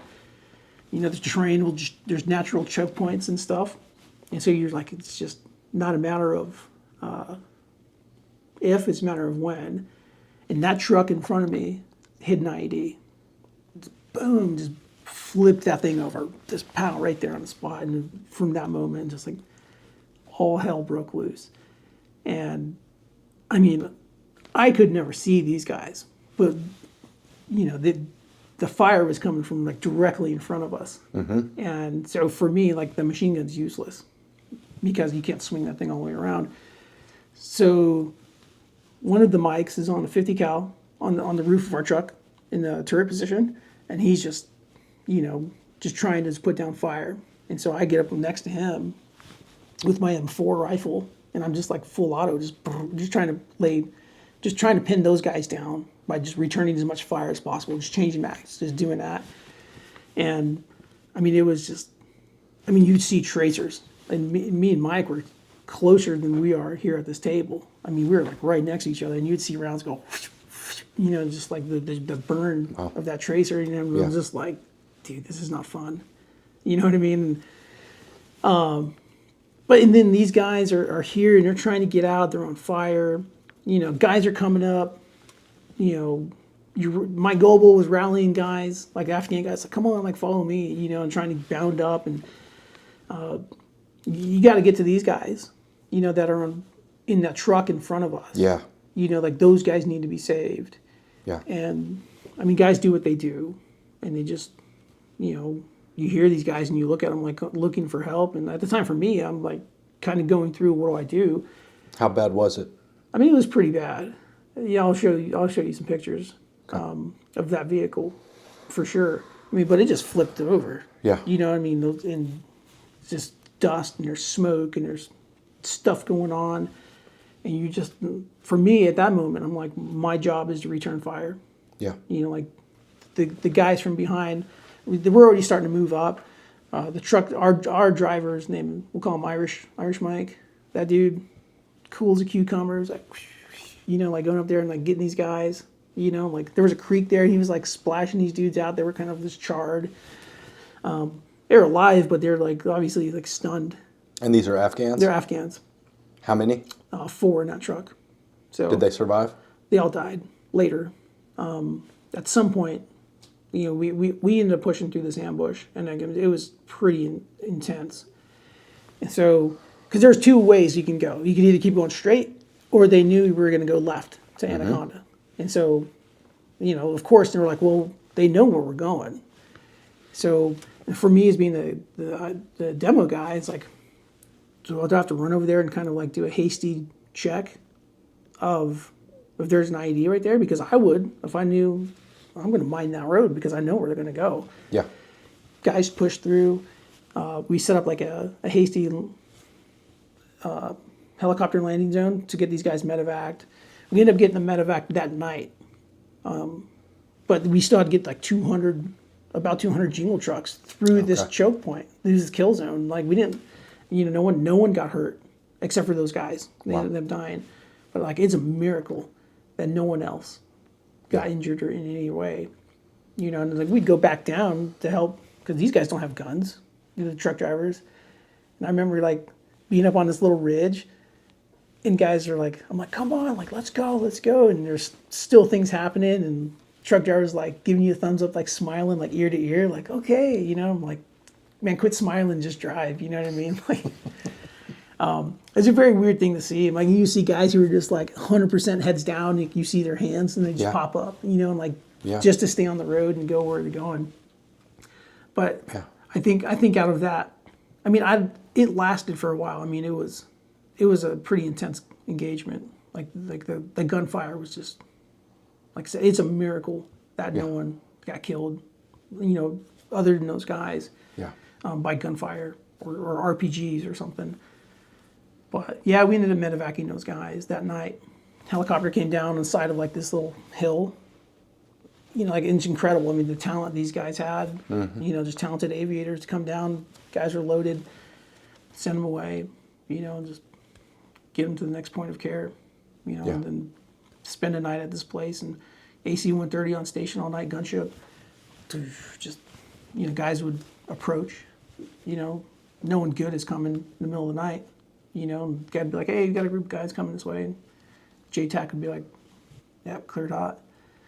So it was a peaceful night's sleep when you got an AC-130 overhead, Tell us about an AC-130. So it's just a C-130 with a I think a 105 cannon on one side of the airplane, so it kind of flies at a tilt like that, where those guys will put a 155 round right where they want it to, and they have some like assorted weapons too. But man, like I said, and the optics they have on those on aircraft are pretty incredible. So they can see who's doing what and from what distance, and so their job is just constantly just relay that what they're seeing from way up in the sky, and you can't see that bird. Yeah. And so they're just relaying what they see, and they're just looking for clearance. Like, hey, we see this. What do you want us to do? Yeah, engage. So, but like I said, it was a good night's sleep, knowing that those guys were overhead, because you like kind of let your hair down and we were running so hard, and it's just hot. You're just patrolling, occasional gunfight type stuff, and you're just like, man, I just want to go to sleep and just kind of have a chance to kind of just decompress a little bit. Yeah. And that night was a good night to sleep, but the next day, you just get up and do it again. Yeah. Because we were close to Anaconda, but we weren't quite there yet, so we still had a little bit. And this deployment was how long for you? I could be wrong. I want to say like 8 months, 8 or 9 months, I think. Yeah, and so it carried us into the next year. Yeah. But we finally get to Anaconda, and we're just, we want revenge. We're like, man, we want to get after it. We want to put it to these guys. And so we did. We go out, patrol the area, looking to engage guys. And there's been a bit of controversy of what did or didn't happen on that mission. Yeah, and when you and I first started talking about doing this interview, and I invited you, I think that was well before any of that was really coming to light, at least that I knew of. And I know there's another Green Beret that was with you, Tim Kennedy, who has had a massive amount of respect for a long time. I know he's in our area. Everybody's thought very, very highly of him. And I know he wrote this book, and I know he speaks of you in this. And I'm wondering how familiar, I know you don't have the book, but I am wondering how familiar you are with what he wrote about you. A little bit. When this whole thing was happening, people in the community went like, all credit where credit's due, like anti-hero guys, like they were the ones kind of like pulled the lid back a little bit. It was like, this doesn't kind of check out. And that's the Anti-Hero podcast? Anti-Hero podcast, that's yes, right. Sir. And of course, they're reaching out. It's the internet that you can find people, and they're contacting guys on the team. And so the guys on the team, like, that still in contact, were like, do you know about this? Did anyone read this? And everyone's like, no, didn't know this book was out, didn't read it. So we were kind of like, nobody knew. I think it's kind of weird that we just don't read each other's books, I guess. Yeah. You know what I mean? Like, it's not uncommon. And so the more things were coming out and those guys were investigating, more questions, were being asked. And not some of it, I think all of it is just it's ridiculous. Yeah. And because it's just, you're just like, man, this, to a civilian, like when you read it, let me ask you, you're a civilian, non-veteran, like, what do you think?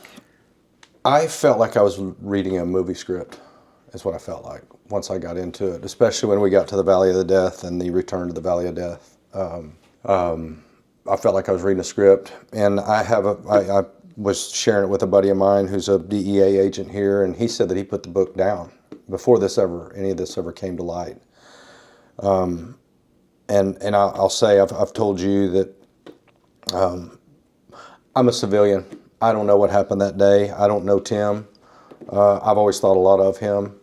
I know people are all over him for what was written, and there's only a few of you guys that know what really happened that day. And I'm wondering if right now might be a good time to talk about what was written and what actually happened from his perspective in that choke point that you were just telling us about. Sure. I'll say this, like, I've known Tim for a long time, friends with the guy. I've seen him do a lot of great things for veterans, wounded warriors, And I've heard the especially. same. And to include me, Yeah. go on and do stuff. And so when like this was happening, I was like, man. And I started, and started as this kind of progressed. People were sending me stuff all the time, like some of it hate mail, like, hey, we figured out you're the guy that he's talking about in the book, like, what's up with this? Can you do you want to come talk to them about this? Are you going to make a statement? And I was like, man, I think the guides have done a pretty good job of exposing what kind of happened, or what did happen, compared to what's in the book. Yeah. And I was like, I don't want to be in the spotlight. We all got together and were like, yep, this didn't happen. This is what happened. We don't know what this guy's talking about. The claims of him being wounded, where he says, like he took a bunch of shrapnel and stuff like that. Like, I never saw it. Medics never saw it. Yeah. Of him urging, like, well, I'm going to stay here. I'm going to stay here. You guys aren't bad enough to get me into a Black Hawk and give me medevac. I don't know where this is coming from. It's complete fabrication. I know because I was there. Yeah. And he talks about me getting medevaced. And I think there's a segment where he's saying, we're throwing body bags in there with Dan, and he's getting medevaced. I was like, I remember, like, once we got out of the kill zone, like, it was just me. Black Hawk came, and the guy's like, you cool? I'm like, yeah, I'm cool. Took me away. I had surgery in an abandoned schoolhouse in Tarrant Out, and then went to Kandahar, the next day. So, like I said, for me, I'm like, man, this is just not a good look. All of the claims that has made, are just simply not true. I don't know how else to say Give me an idea of how close you were to him during all of this. I mean, a lot of times, like, we're in the same truck. We spent quite a bit of time in the same truck. Yeah. He had his own duties where he was responsible for the Czech special operations guys. Mm-hmm. So he'd ride with those guys, and he'd spend time in our truck. And I think when we knew we were going to, like, in the Jockshoy Pass, like, he wanted to be with guys he could communicate with, guys he knew. And how long have you guys known each other? Give us a little history. I met Tim in 2008. All right. So that was the first time I ever met him. I think he was in the Q course class right before me. Okay. Like, he graduated the class before me, and then I graduated. I didn't know him until then, until he was attached to our unit. And so that's where, a lot of comment, both from California, just, all this stuff. I'm like, hey, this is a pretty good dude. And then after that mission's over, he went away and did his thing, and we went back to doing our thing. And what was his role? So he was the liaison officer between, like, the international special operations, Okay. and the U.S. special operations. All right. And so, like, for this case, like, hey, we need to send these Czech special forces guys up to Anaconda.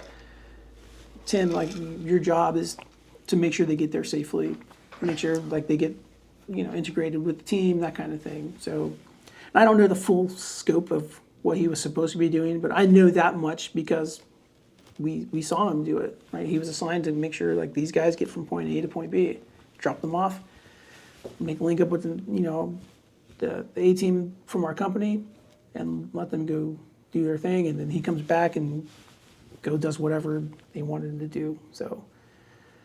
So that's as far as I know what he was done. Like, he didn't have, like, a true team. Okay. So he was just kind of just being put out there just to do whatever. So, Yeah. But, like, the more people were investigating and really looking into, like, the book, and people were coming out and speaking out against, like, hey, I was there. This isn't true. This didn't happen. Like, no one saw him get wounded. Fragging a kid. Yeah, I saw that kid. Tell me about that. I saw the kid because when it happened, me and Irish Mike, we went to the far end of the compound because there was so much happening at the entry of this compound. So me and Irish Mike were like, we pushed through by ourselves, and we're clearing to get to the outer edge of this compound. And it was funny because, like, a kid popped out of, like, this rubble. And so we were like, he's like a teenager. We were like, we're like, dude, we need to see this guy. And he was like kind of doing one of these, and he's like, and where we were based out of was a place called Firebase Mahalik. And he's like, and one of the Taliban leaders, Mullah Omar, that was his house. And so it was even more insult that CIA and special operations took over his house in Kandahar, like right on the edge of Kandahar city. So everyone knows it's Mullah Omar's house. And so this kid, he's talking to Mike, and we got an interpreter. He's like, you guys are from Mullah Omar's house, and the other people are from Tarankot. You guys are the bearded ones from these places. Like, we've been waiting for you guys to come here. And he's like, these guys have been setting up, just normal stuff. And so it was very interesting to hear that guy, like a random kid. He's like, man, like, we're so happy that you're here, because these guys just give us a real hard time. They just bully us. They kill people and that kind of stuff. And so yeah, this kid goes and he disappears, and me and Mike come back, and that's when I see the kid, like face just wrecked, from frag. Was this a boy or girl? I think it was a little girl. Okay. I mean, so I looked at it and I was like, I don't want to be here. You know what I mean? I was like, I'm better off pulling security. I mean, the medics are doing their thing. Yeah. Travis is there kind of tending to the baby. So that's what I saw, and like they got medevaced. I do remember seeing him getting taken away. Like it was like an elderly guy, his grandpa or something. Okay. Like they're all, they were getting these people to get them ready to get out of here. But how it happened, I don't know. I think there's a claim of like just fragging buildings, or machine gun fire and stuff like that. Like I don't know. Yeah, if that's I read true. in here that he said he was dumping grenades in the building. And I've highlighted some things, and I don't want to just go through the book and point out a whole bunch, but there is a couple of things that stood out. One of the things was whenever he said there's always that throwaway shot of plungers walking the line of bodies and stabbing anyone that didn't look quite dead enough to make sure they wouldn't live to fight another day. As a sniper today, this is my job. Does that happen? Not on our trip. You know what I mean? Yeah, I mean, some of these claims are. And granted, the they're way just- he said that would be delivered not with necessarily a plunger. He said I'd get on target with my scope, and if that body had a weapon, I put a round through it. Young or old, it didn't matter. If they had a gun, they died. I mean, I can't confirm that he did any of this. I mean, and it's such a small element. You typically know, because guys are going to come back, hey man, did you see this? Or like you see it happening. You know what I mean? So, and you talk about it.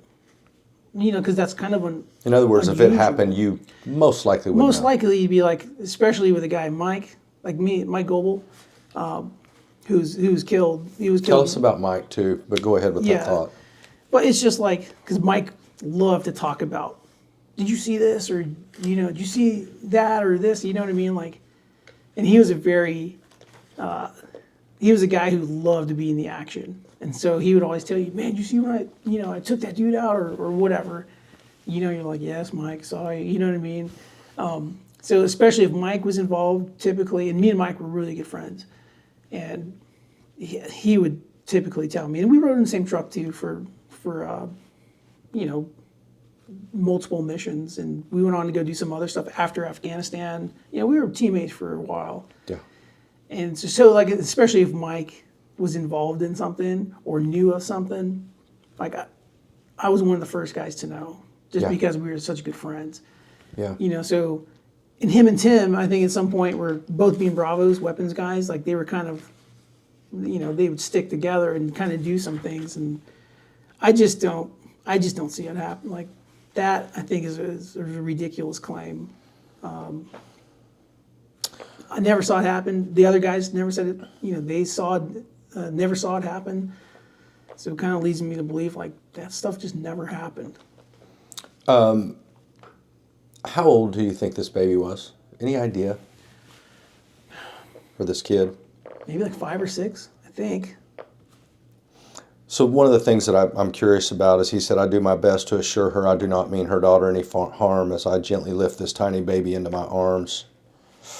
I don't know that if I've ever moved slower, I pick her up so gently because she's in so much pain and had so many little holes in her that any sudden movement sends her into fits of sobbing.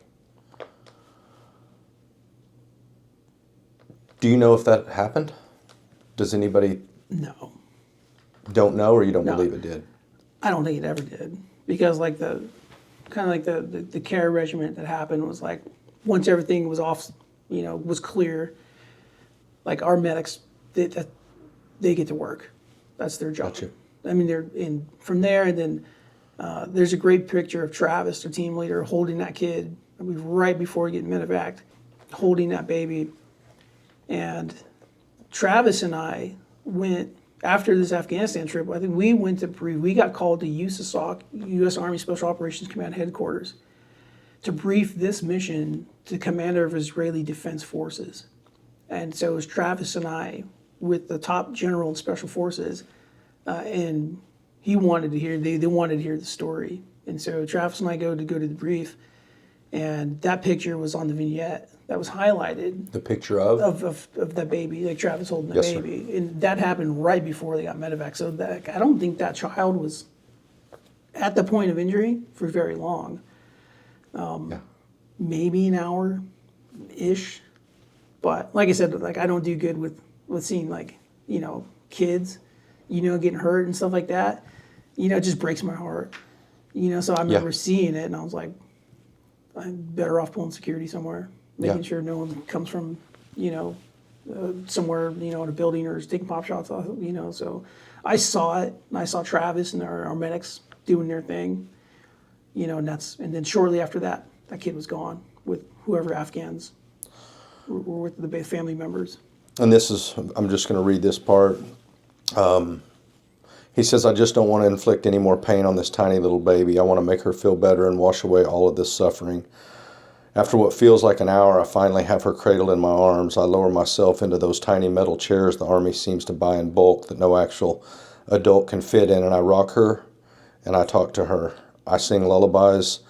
I tell her stories. She finally falls asleep. For one moment, that beautiful little baby girl looks just like any happy baby I'd ever held.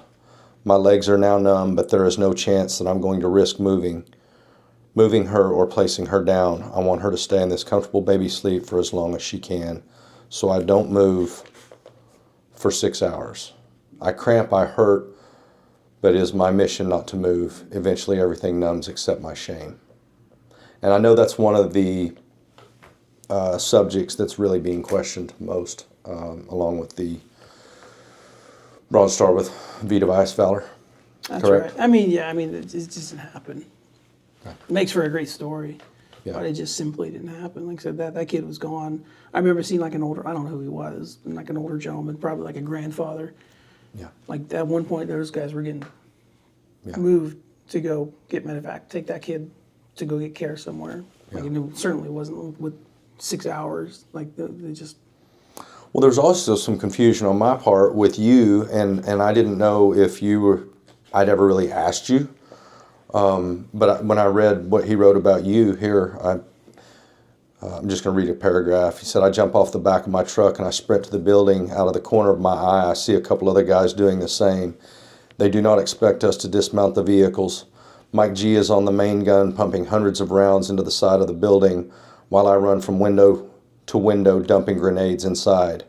I shoot several guys at point blank range inside 4 feet. It's absolute pandemonium. And that's when the A-10s come in. Daniel Carlton and our JTAC Gizmo are swearing at the A-10 pilots on the radio. They're screaming at them, just effing do it. What exactly are they screaming to effing do?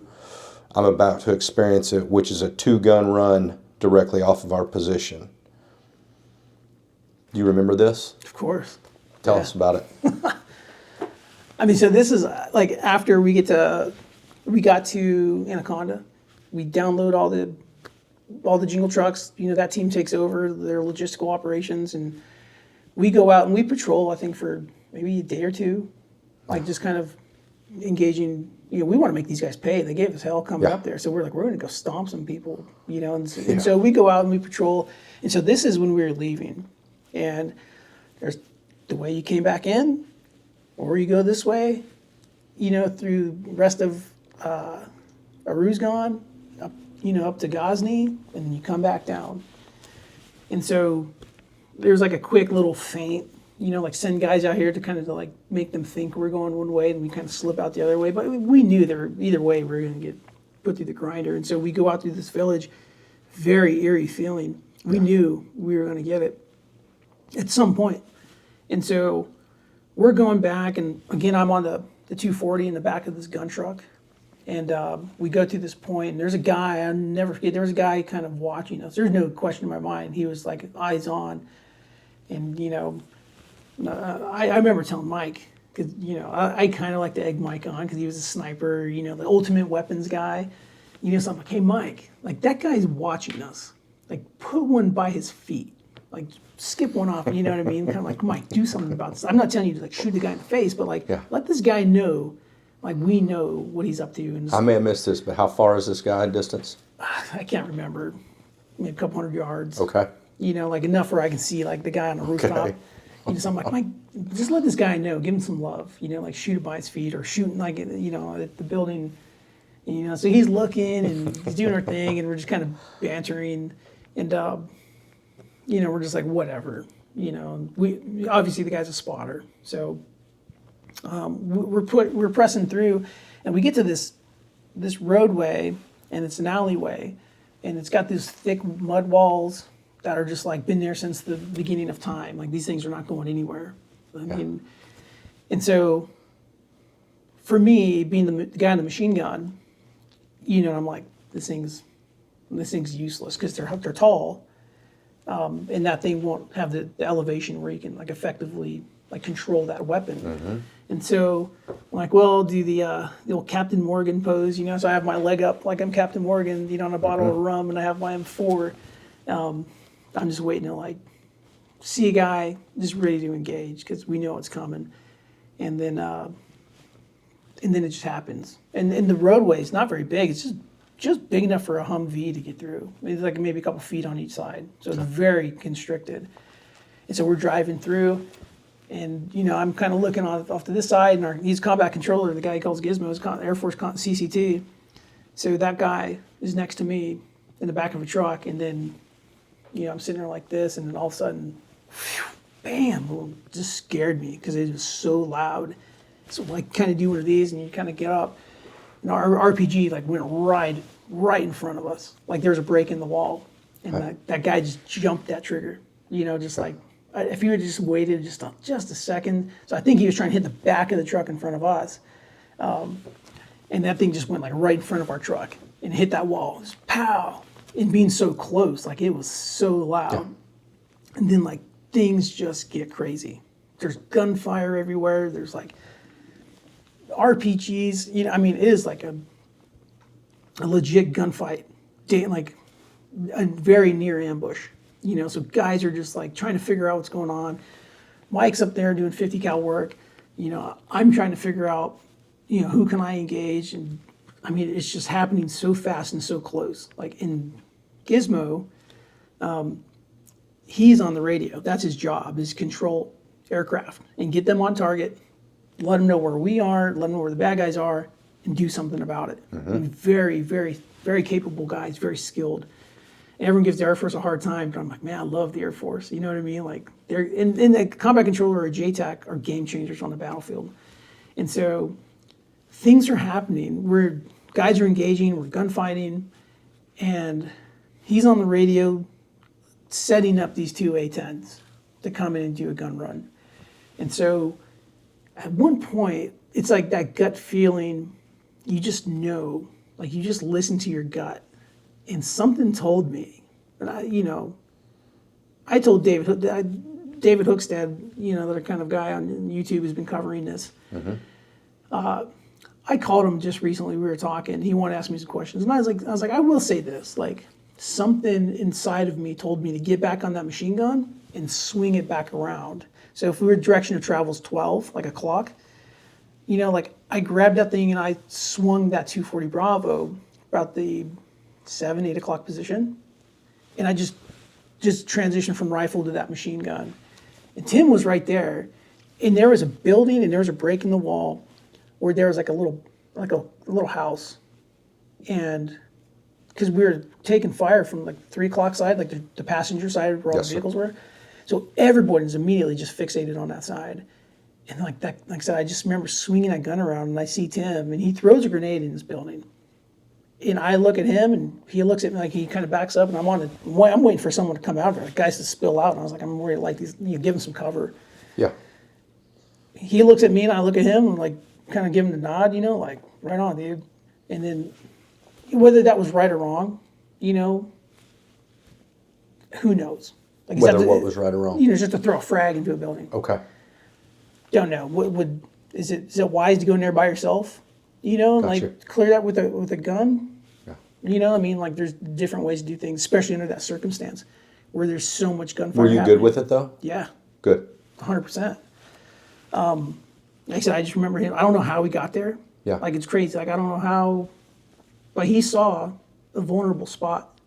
And like I said, if there's a guy with an AK or like a PKM machine gun or something like that, man, he would have just lit us up. Probably killed our guys in their entire truck for sure. Me, Gizmo, Mike on 50 cal. That guy was shooting fish in a barrel. Yeah. So I told David Hookstead, I was like, I will say this. I was like, I think this is complete nonsense. I guess a nice way of like saying lies. I was like, this is nonsense to me. I know because I was there. Yeah. But I was like, I will say this. When he did that, like, he did the right thing, in my opinion.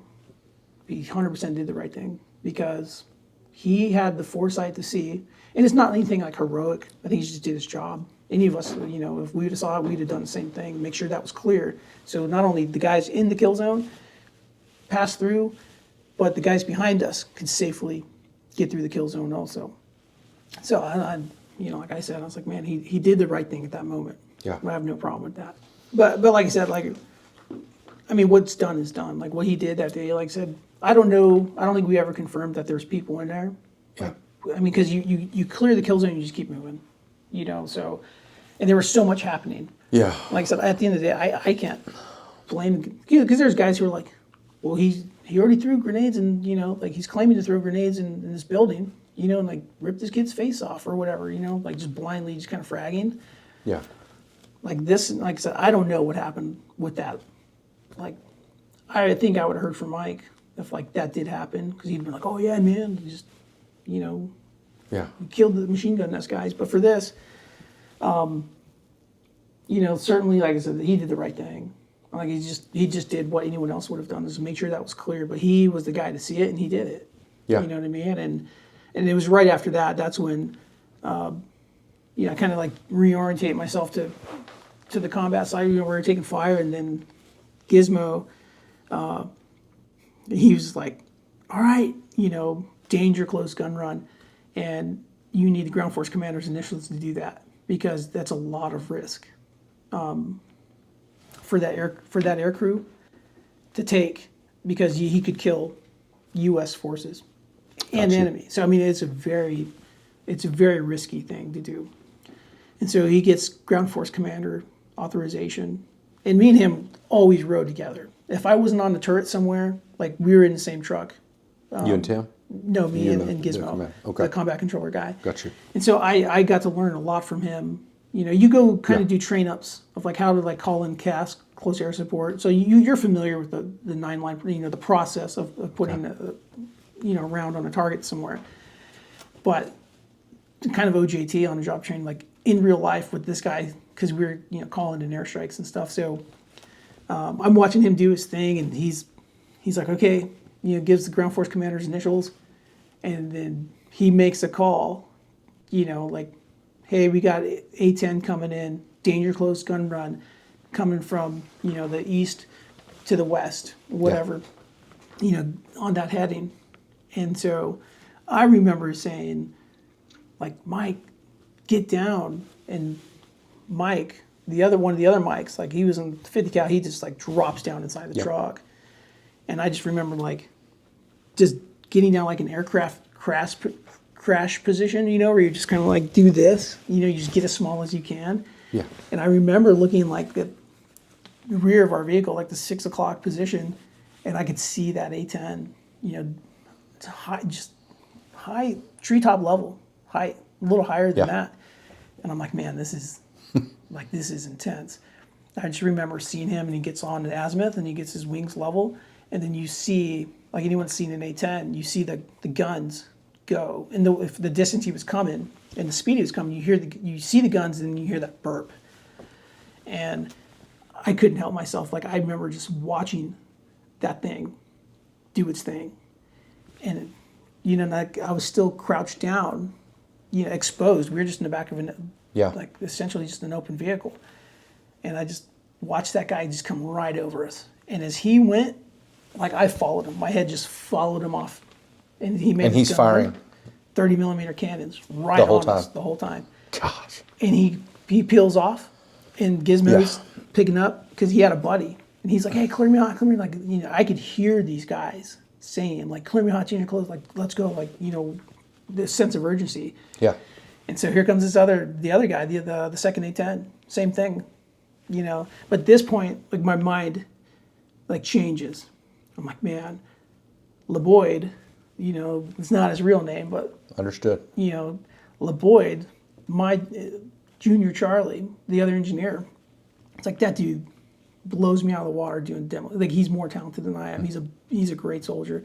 He can do my job, no problem. So I said, well, if Gizmo gets hurt, like, not having the ability to have a guy that can who's a pro at calling in airstrikes, like, that's a game. Having him gone is a game changer. So I was like, man, I see him doing this thing on the radio. He gives the call, like, hey, second gun run inbound. So, like, I just remember getting on top of him, and I was like, man, if we get chewed up, like, hopefully my body will stop. My body armor will stop those rounds from, like, it'll keep him safe. That's the only thing I could think of. Yep. And so, like, I remember, like, laying on him, like, still, like, the fool I am. I was like, I gotta watch this, though, because it's like once in a lifetime where you see, like, A10s at that altitude coming in right on top of us. Same thing. That dude comes up, gets wings level, you see the guns kind of sparkle, and then you hear that burp, and that guy's just... and I'm watching, and, like, as he's going above us, I kind of tilt my head, and, like, I'm seeing, like, right next to us, just feet away, just rounds impacting, mud walls chipping, there's stuff going everywhere. And I wouldn't say it was, like, right after that is when I got hurt. I speculate, like, people were like, well, maybe it was a guy with a pistol, shrapnel from the A10, who knows? But all I know is hurt. And that meant what? I mean, that I What got, did you, where did so you? on my left hand, Okay. I was really upset because I had my favorite mechanics, the glove brand mechanics. Yeah. They're like my favorite shooting gloves. Yeah. Now I had a hole blown through my hand, where that round blew out my middle knuckle. And it was clean on the way in, and on the way out, it just kind of just splashed out. And it just crippled my hand. Like, it hurt so bad. And, like, my hand just closed. Like, I knew something, I'd got hit. So I was like, oh, man. Of course, like, Gizmo's looking at me. He's like, you okay? I'm like, no, man, like, my favorite glove's ruined. You know what I mean? It's because you got to cut it off. But, yeah, it was, And it went all the way through. Yeah, just blew out. Like I said, like, even now you can see, like, my knuckle. Yeah. Like, it just doesn't exist. Like, it just got completely blown out, and just, there's a scar here where it just went through. There's still stuff in there. I still got a vial of whatever fragments they could, break apart or that were just, like, in my hand. Yes, sir. I still have that fragment with, like, those pieces of metal inside, a little vial. I'm like, this is pretty cool. I haven't seen it in a long time. It's in my safe. Yeah, I'll bring it by and show you. But yeah, I mean, I knew. Yeah. But of course, you start doing this, like, you start checking, like, hey, you cool? You got anything? Guys are doing the checks. By this time, that second gun run really quieted the guns. So it was an opportunity. Like, hey, everyone just keep going through. There's no resistance. Like, get through as fast as you can. Yeah. So we get through. I think there's a little bit of combat that still happens. And of course, we all had fentanyl lollipops. Like, each person had theirs, and we get through. And of course, the medics, I think he calls him Ginger Nader, great friend of mine. He's like, bro, like, we need to call medevac. Like, and I'm like, man, it'll be okay. And he's like, dude, you got to realize your hand is like a very sophisticated piece of your body with the nerves and veins and all that stuff, the bones, I'm like, all right, so get patched up, and the medic from the other team comes by and is like, hey, did you have your fentanyl lollipop? And I was like, no, I forgot, or just kind of like, didn't even think about it. So he unzips my little IFAC, little medical pouch, and it looks like a Fun Dip pouch. Okay. Where you lick the little lollipop and you put it yeah. in the sugar and you just kind of like use the sugar to eat more sugar. That's what it looked like. And so I'm sitting here with a fentanyl lollipop in my mouth. I get bandaged up. I got some pictures, of right there before I get medevaced. And but after a while, I was like, man, fentanyl is pretty powerful. Did it hit you in no time? Yeah, and I was like, immediately I recognized, I was like, man, this isn't good because we're still in danger. Like our element just cleared the kill zone. Yeah.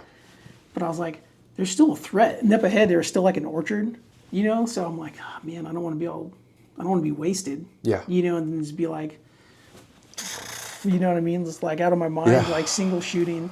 So I was like, I'm just throw this away and just kind of deal with it. But yeah, and then after that, I remember Irish Mike, I got inside the cab. They're like, hey, you need to go inside the truck. And I remember me and Irish Mike, he was our intel guy. Great teammate, one of the best teammates I ever had. And so me being the human intelligence collector, the guy that ran the sources, so me and Mike were very, very close because every day we'd share like, hey, this is what these sources are saying. And Mike would kind of in his brain, knowing the big picture of the intel, he would kind of like use the information that these guys would bring in to me, and then I would just collect it, and then me and Mike would just work it out. And like that's how a lot of times we'd build target packets. Mike would be like, well, this makes sense because of this, and this guy, this is what he knows and where he kind of operates. Like, yeah, I think this is somewhere we should go. So that's how a lot of the operations are made internally. And so me and Mike were, we'd very close, and we'd see each other every morning. That was like our routine if we were back at the base. It was just like intel dump. Yeah. And so I remember sitting in the truck with Mike, and I was kind of being like a crybaby. I was like, this ain't fair, man. I was like, why me? Why? Like, I don't want to be medevaced. You know what I mean? Like, why does this have to happen to me? Like, me of all people. And he's like, shut up, mate. He's from Ireland. He's a legit Irishman. Okay. And he's real quiet. He's just sitting there. He's like sitting there and he's like listening to me kind of vent. I'm like, man, I don't want to leave you guys. Like, why did this happen to me? And he was like, shut up, mate. Like just kind of let me have it. And I was like, yeah, he's right. I need to like quit being a crybaby about it. And then I get medevaced. Just me. And I think in the book he's talking about like stacking body bags and it's just madness, and Tim's refusing to go on a bird and stuff like that. I'm like, thank God, like I was the only guy that got medevaced in the patrol with the injuries that I had. And because it was, it could have been a lot worse. Like you said, you survived 2 A-10s, danger close, and those rounds are skipping everywhere except for like where you are. It's a miracle. Yeah. So, we're going to take a break here in a minute, but I want to ask you this. So this is just one more that I highlighted here because it talks directly about you. He said, in my life, before or since, I have never seen a battle turn more quickly or brutally. We go from being totally outnumbered, surprised, to a dominant, crushing victory in less than 15 minutes. Daniel Carlton apparently receives the first of his 3 Purple Hearts during this battle when he is hit in the hand and arm with shrapnel from an RPG or an enemy grenade, severing an artery in his hand. Naturally, the badass that he is, he chooses to ignore it and keep going.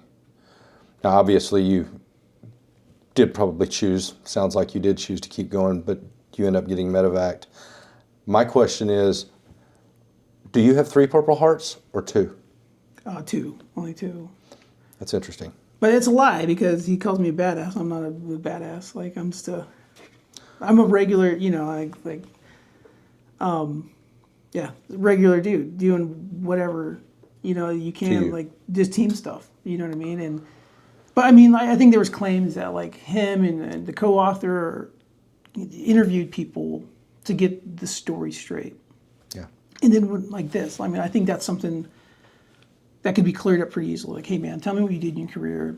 You got 3 Purple Hearts, right? I'm like, no, I had 2.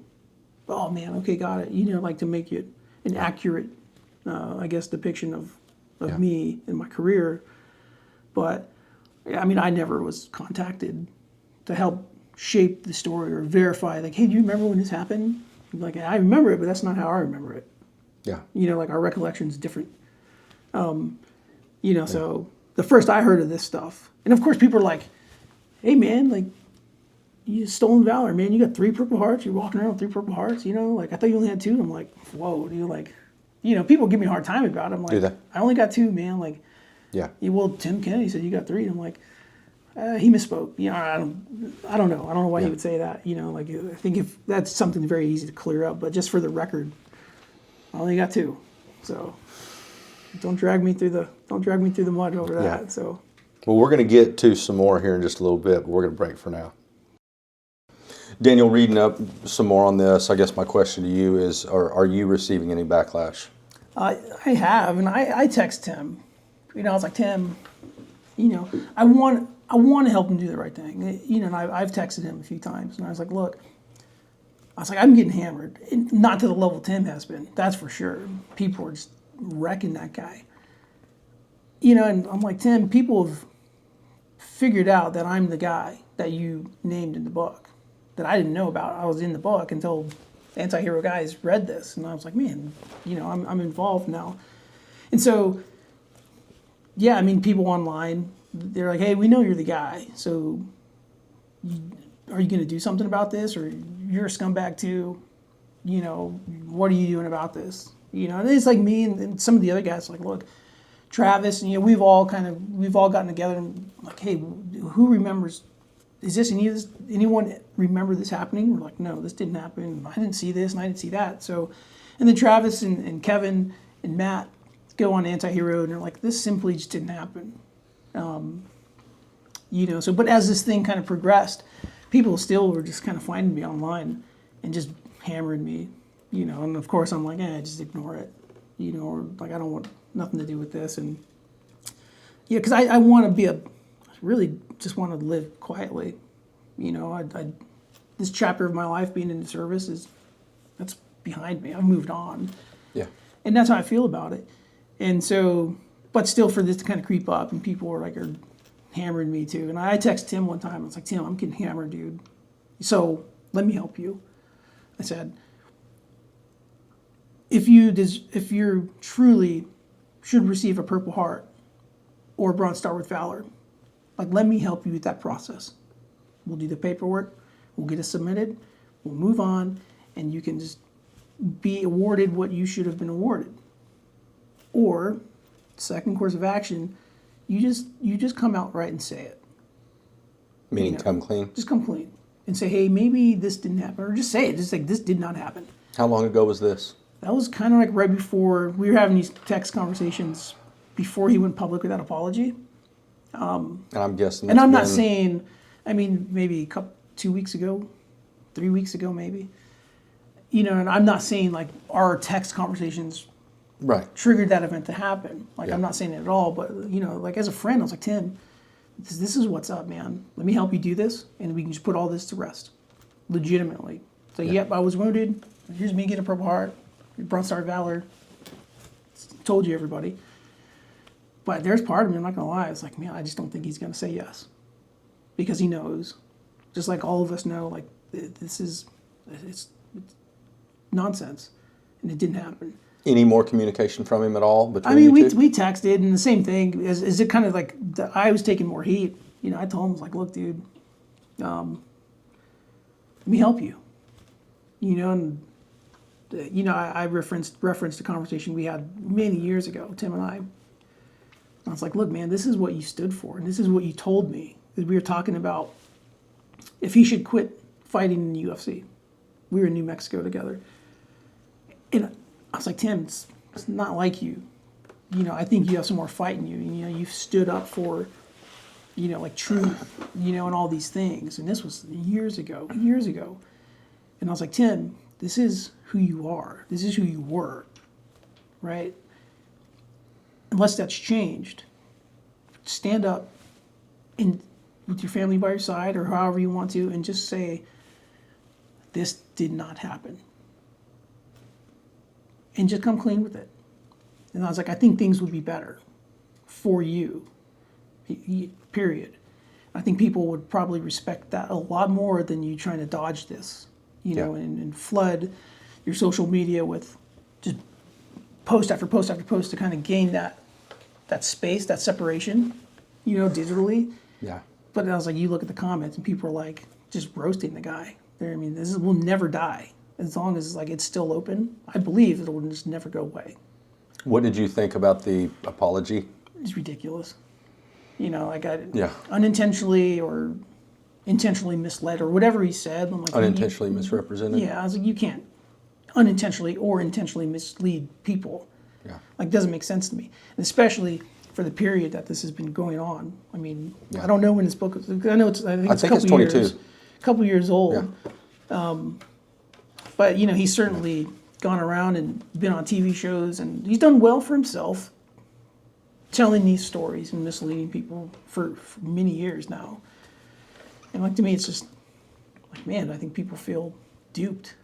And it's torn the veteran community because people are like, just leave this guy alone. You guys are hating on other veterans and trying to tear veterans down. And like guys like Anti-Hero Podcast, David Hookstead, and there's a Valhalla VFT guy, who are just like, look, we're just bringing the truth to light on this and trying to hold veterans accountable. Yeah. Especially when it puts them in a position to profit or move up in power.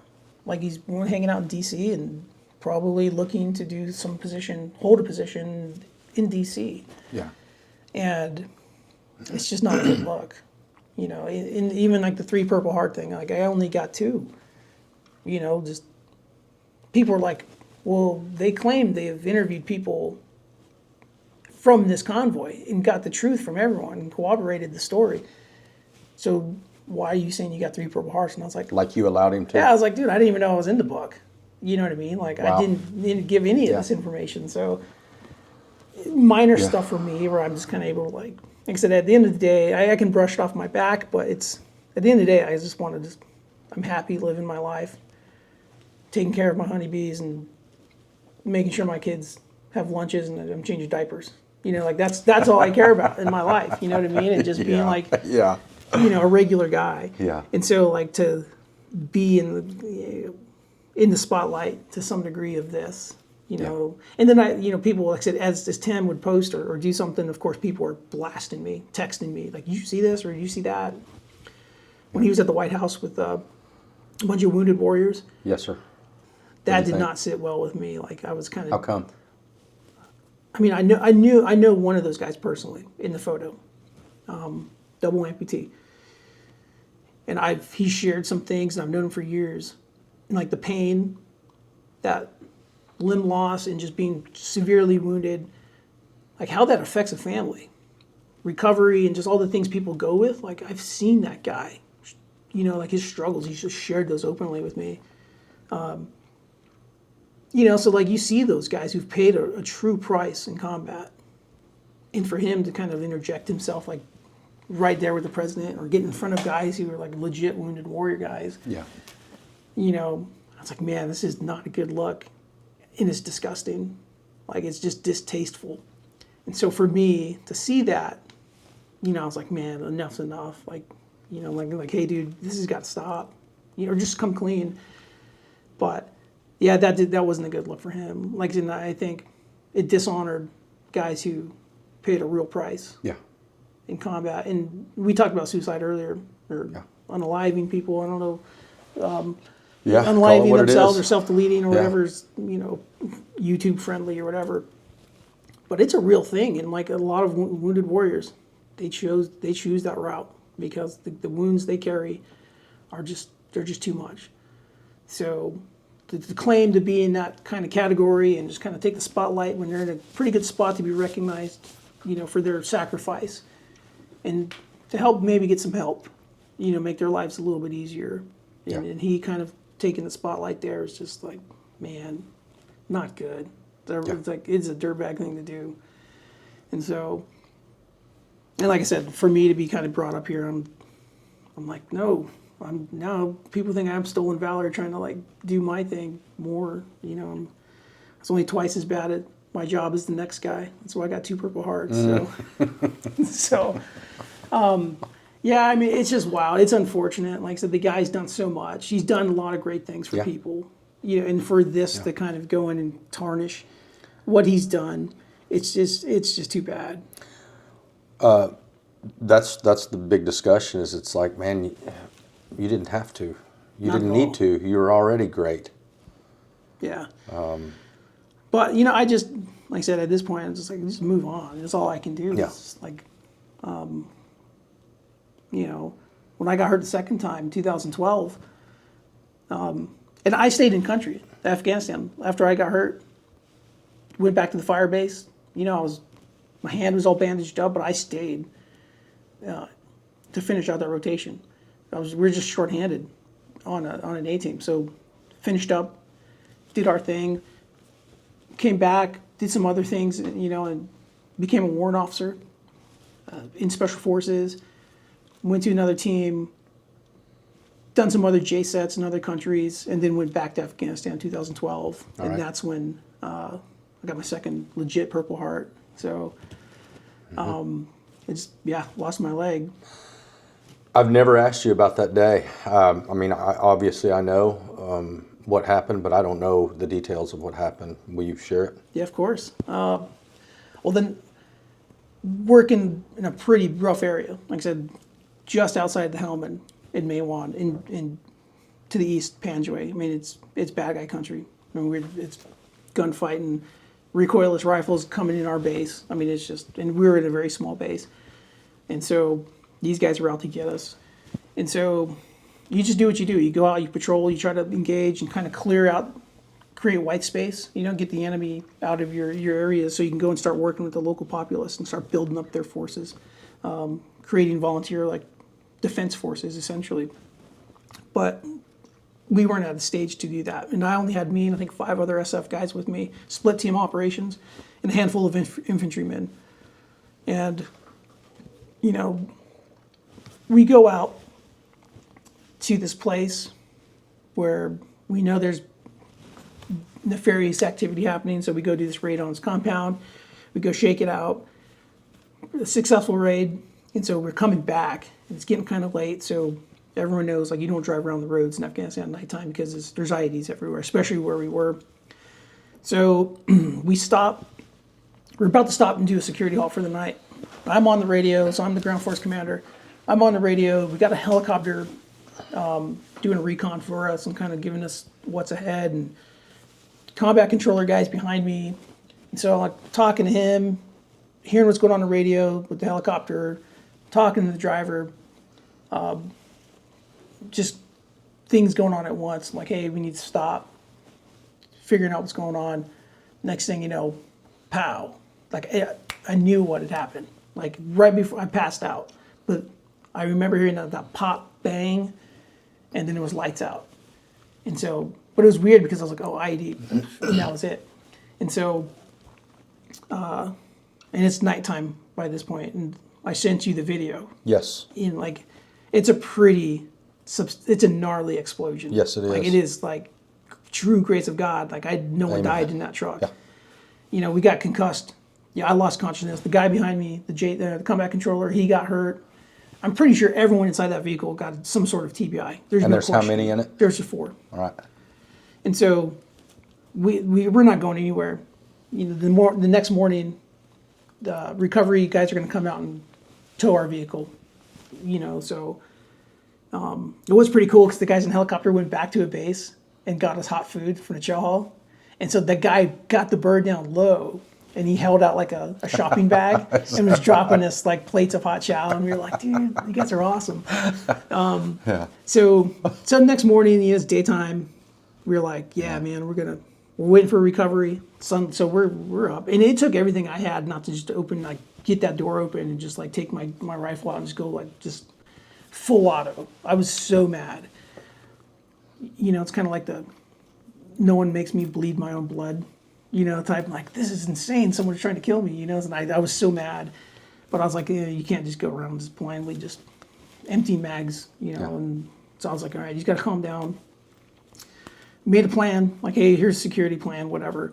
And so next morning, sun comes up, you know, we're like, hey, we're going to go clear like the general area so we can kind of like get out and just be whatever, like be mobile on the ground. And so we go talk to there was a hut right there. we go talking like, hey, what happened last night? Who was here? And the guy was like, I don't know what you're talking about. Right? You didn't hear that explosion like 50 feet from here? He's like, like, no, oh no, there's a truck blown up. Like, so we knew like They'll yeah. get it whenever we play the video. Yeah. So and so these guys are like, I mean, obviously Taliban, they know Taliban's watching, and they don't want nothing to do with this. So because they're going to come up after we leave and be like, what did you tell the infidels? So like we get what's going on.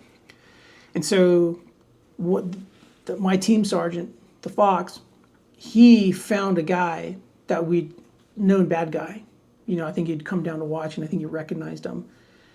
And so he's over there like getting this guy under control. And so we're like, oh man, like what's going on? And so we hear what's going on, and George was the medic assigned to the other split team, but because of some logistical stuff, they had to do some money exchanging at the base. So the other half of the team came down to my base, swapped medics, because the medic that was assigned to me was the money guy for the team. So he had to go back, clear his books, get more money that we use for stuff in the village. So George, not my usual medic, is with me now. And so he's got control with us. And George is an awesome medic. And so is the other guy. But George and I had known each other a long time. We've done some stuff together. So I'm like, yeah, man, rolling with George. This is cool. Hopefully we get to see in some action, and stuff like this. And just, because where they were, it was very mild.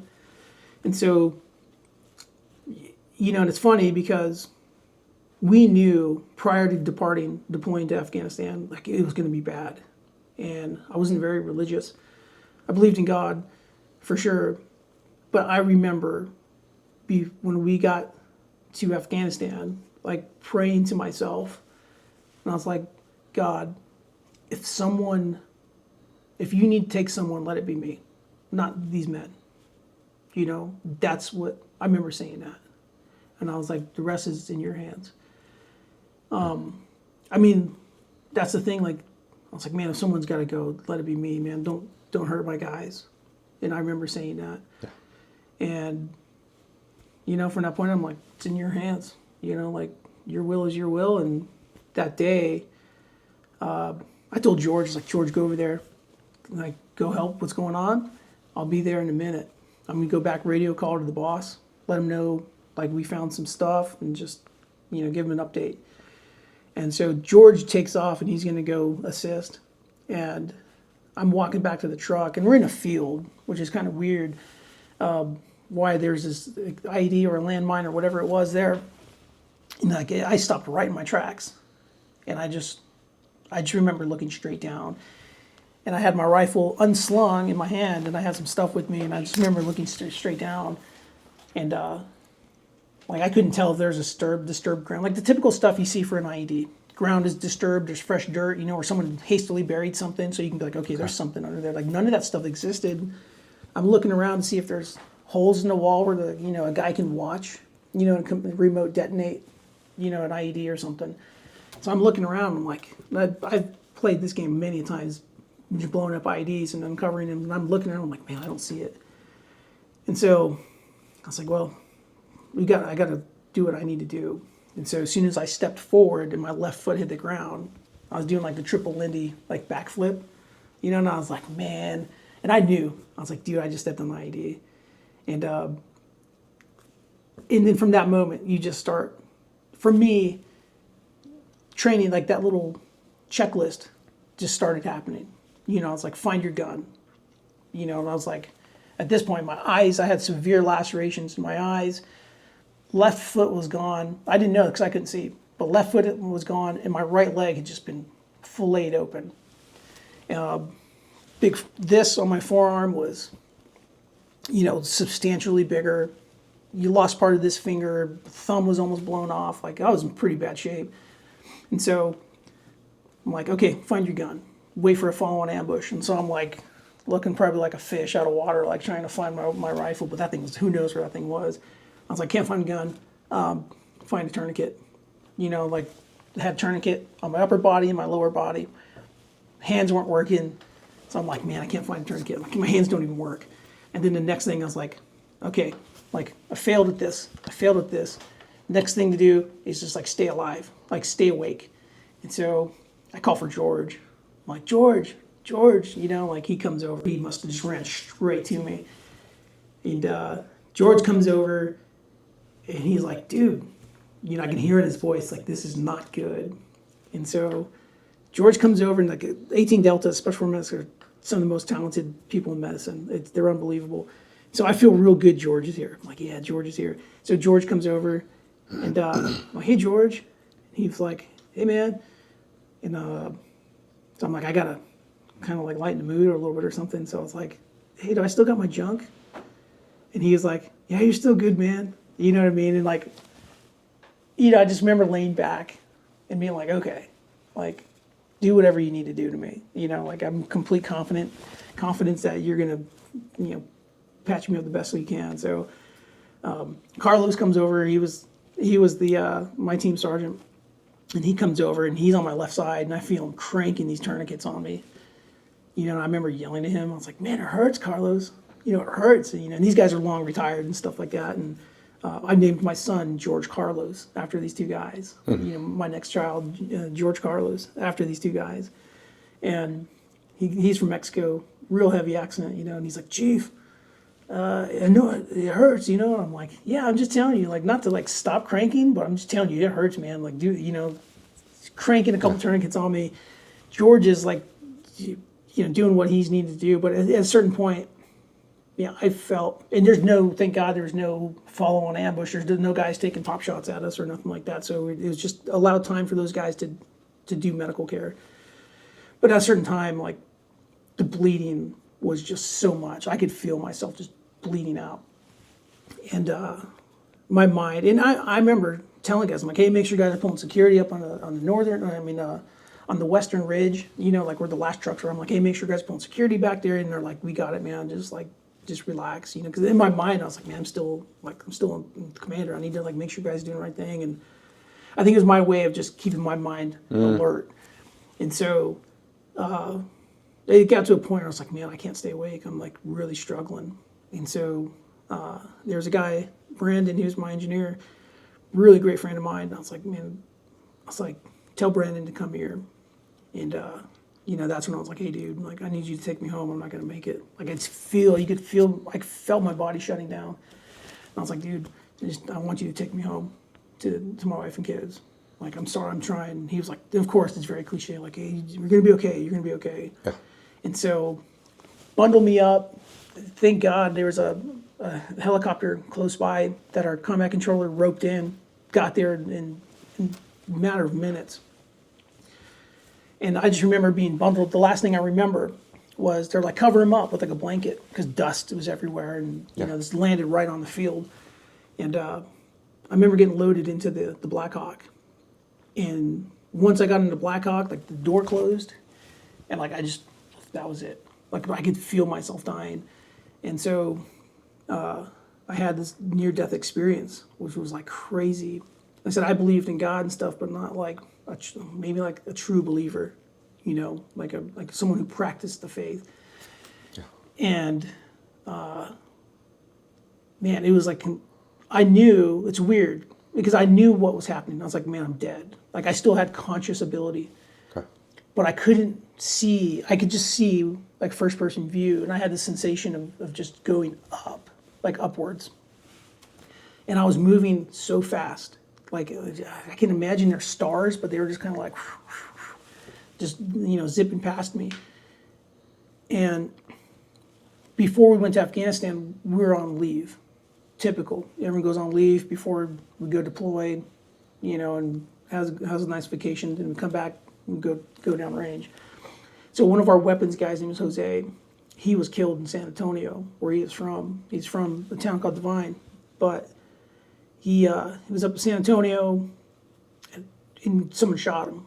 An altercation at a dance hall, killed him while on leave. And just tragic, unexpected. No one expects that kind of thing to happen. This is well before? This is just a few months before we left. So a few months before. And so, getting that call, it's like disbelief. You know, like our team leader, the captain called me. He's like, Medio's dead. And I was like waking up real early in the morning. I'm like, what are you talking about? He's like, Medio's dead. Someone shot him. You know, of course, like you're just like, what do we need to do? So he's dead. He was shot. You know, we bury him, all these things. And then the mission still has got to happen. So, you know, we go to Afghanistan. And so as I'm traveling in this near-death experience, the brightest light I've ever seen, and I can't describe it. It was so bright, but yet I can look at it still. And that's a strange concept. But as I got closer to this light, I could see it's Jose's face. And he's so happy. And I'm just like, it's Jose, it's Medio. You know, and like complete, overwhelming sense of peace comes over me. Mm-hmm. And I'm like, man, like, this is, I know what's happening. Like, it's Jose, he's an angel. He's his death saved my life. And so I'm sitting there and, you know, we come to a point where we just kind of stop, like in front of each other. And I have no concept of time or distance. I know he's close. And so like, we could kind of communicate without saying a word. I couldn't speak, but he was like, his face was lit up. He was smiling. He was like nodding, like it's going to be okay. And at that point I was like, I don't want to go back. Like, it doesn't matter. Like, I realized like Earth is its own thing. Like, your human body's your own thing. But like, what's next for people? Like the afterlife, I'm like, man, it's real. And it's so peaceful. And so we just stared at each other. And it was just, man, this overwhelming sense of love. And at some point, like, I just felt like this terror. I don't know how to describe it. Like, I was truly terrified. And like a black, almost like, I don't know if it's like a monster or like a Grim Reaper cloak that was torn, was coming from behind Jose. And it was almost like tentacles was trying to grab me. But Jose was in the way, and it was kind of going around him, and it was trying to pull me, and to pull me down. And I was so scared. But I remember just looking at Jose's face, and he was still happy, smiling. And the color of this thing was like the blackest black you can imagine. Like, you can't describe it. Like, if you went to a closet in the middle of a desert underground, and you opened your eyes, and it's just pitch black. I mean, it's like blacker than that. I can't describe these colors, or, you know, like, it's unearthly. But I could see, like, it was trying to pull me and grab me, and I was like, man, Jose's saving me. You know, like I said, his death saved my life. And he was so full of joy, you know, and I was like, man, he's protecting me. And then he just kind of went like this. And then, like that, I just remember, like, very, very quickly, just like, it was like separating. And then at that moment, what had happened was we'd landed at Kandahar Airfield. The door opened, and I just remember waking up. You know, I was like, man, that was pretty gnarly. That was pretty intense. And the flight medic's like, hey, he's awake. And he's like, do you know where you are? And of course, in my mind, I was like, man, there's only one thing to say here. And me being like a music junkie, I just thought of Guns N' Roses, Welcome to the Jungle. Like, in that bridge, you know, like the breakdown, he's like, do you know where you are? You're in the jungle, baby. You're going to die. So, like, that was the first thing that came to my mind. You know, he's like, do you know where you are? And I was like, yes. Like, say the line, you know. But in my mind, I was like, yeah, it's probably not a good time to be joking around. You know, so I was like, yeah, we're in Kandahar, right? And he's like, okay. He's like, hey, get him loaded. You know, so from there, like, just being transferred to Kandahar, Roll 3 Hospital, where they just started getting to work. You know, so it was a long process, but it was very interesting. A few years later, I met the guy that received me at the Roll 3 Trauma Center in Kandahar. I met him in Scottsdale, Arizona, a guy named Captain Ian Young, who's an Australian naval officer, surgeon. And we were just talking, and he was kind of piecing together. I'm giving a speech to some residents and some surgeons, all military types. And the guy's kind of looking at me, and he's like, kind of like, I can see him working it out. And he grabs me later on. He's like, hey, man, he's like, we were there together, same time. He's like, I don't know if I was on shift, but I was like, we were in the same rotation. And so very emotional. I'm like, sir, this is crazy. Like, even if you weren't there, like, this is just incredible, and thank you for all you've done. And just hearing his experiences of him losing patience, and helping people like me, and like the trauma like, that comes with the cost. And so I give him my phone number. He lives in Australia and all this stuff, but I'm on my way to the airport, and he texts me. He's like, hey man, what does this mean to you? And it's a series of letters and numbers. I was like, that's my battle roster number. Because you don't go around saying like, oh, Dan got his leg blown off on the radio. And then people are like, bro, what? So it's a code just to identify. So you don't have that effect. And so I was like, man, that's my battle roster number. And I was like, that's me. This is my battle roster number. He is like, because the surgeons keep a logbook. Okay. And he's like, I just looked at my logbook. He's like, I was the guy to receive you that day. And I was like, I was like, man, this is very powerful. And I was like, sir, I can't say thank you enough. I was like, not only people like George and Carlos and this guy Ian, I was like, those guys did everything they could to keep me alive. And I was like, and I'm alive today because of these guys and what they did. They used their talents, to keep me alive. And it's so cool. Random at a military orthopedic surgeon conference, and this guy's, he just happened to walk in that room, and I'd met him like 2 days before. We were just talking, but he came in that room, and I was like, why did you come in that room that day? He's like, I don't know. Because there's conferences going on, and like mini conferences and talks going on simultaneously. He's like, someone told me to go to your room. And I was like, man. And of course, I'm like, send him pictures of my family, and he's sending me pictures of his family. I'm like, man. And like I said, I can't say thank you enough to like the guys like George and Carlos and Ian Young, what those guys did for me, and I'm still here today. Which is kind of like for me, it's like, man, you can never, you never throw away what you got. Take advantage of your life, like the things that we take for granted every day. Because the 10 guys that I know that were killed. Yeah. Those guys, I say this all the time, those guys would do anything to do the things I get to do. Watch my kid play football, watch my kid play baseball, even if it's just practice, take him to get ice cream after a game or after a practice, something super, super easy to do, where you're spending time with that kid or your spouse or whatever it is, and be present. Because it's, nowadays you see like people just watching their phones, and their kids over here just made their first touchdown catch, and they're like, you're watching a cat video or something on YouTube or Facebook, and that kid's like looking to be like, did you see that? Like looking for that. Yeah. And they're like, LOL, whatever. I'm like, man, like those dudes would do anything. That gold star wife would do anything to go to dinner one more time with their husband that didn't make it, or those kind of things. Yeah. And so that's why it's like, man, I really try my best to make sure those guys' efforts are not in vain, where I'm just drinking my face off or popping pills or doing, like wasting my life. And so that's what it's all about. It's just.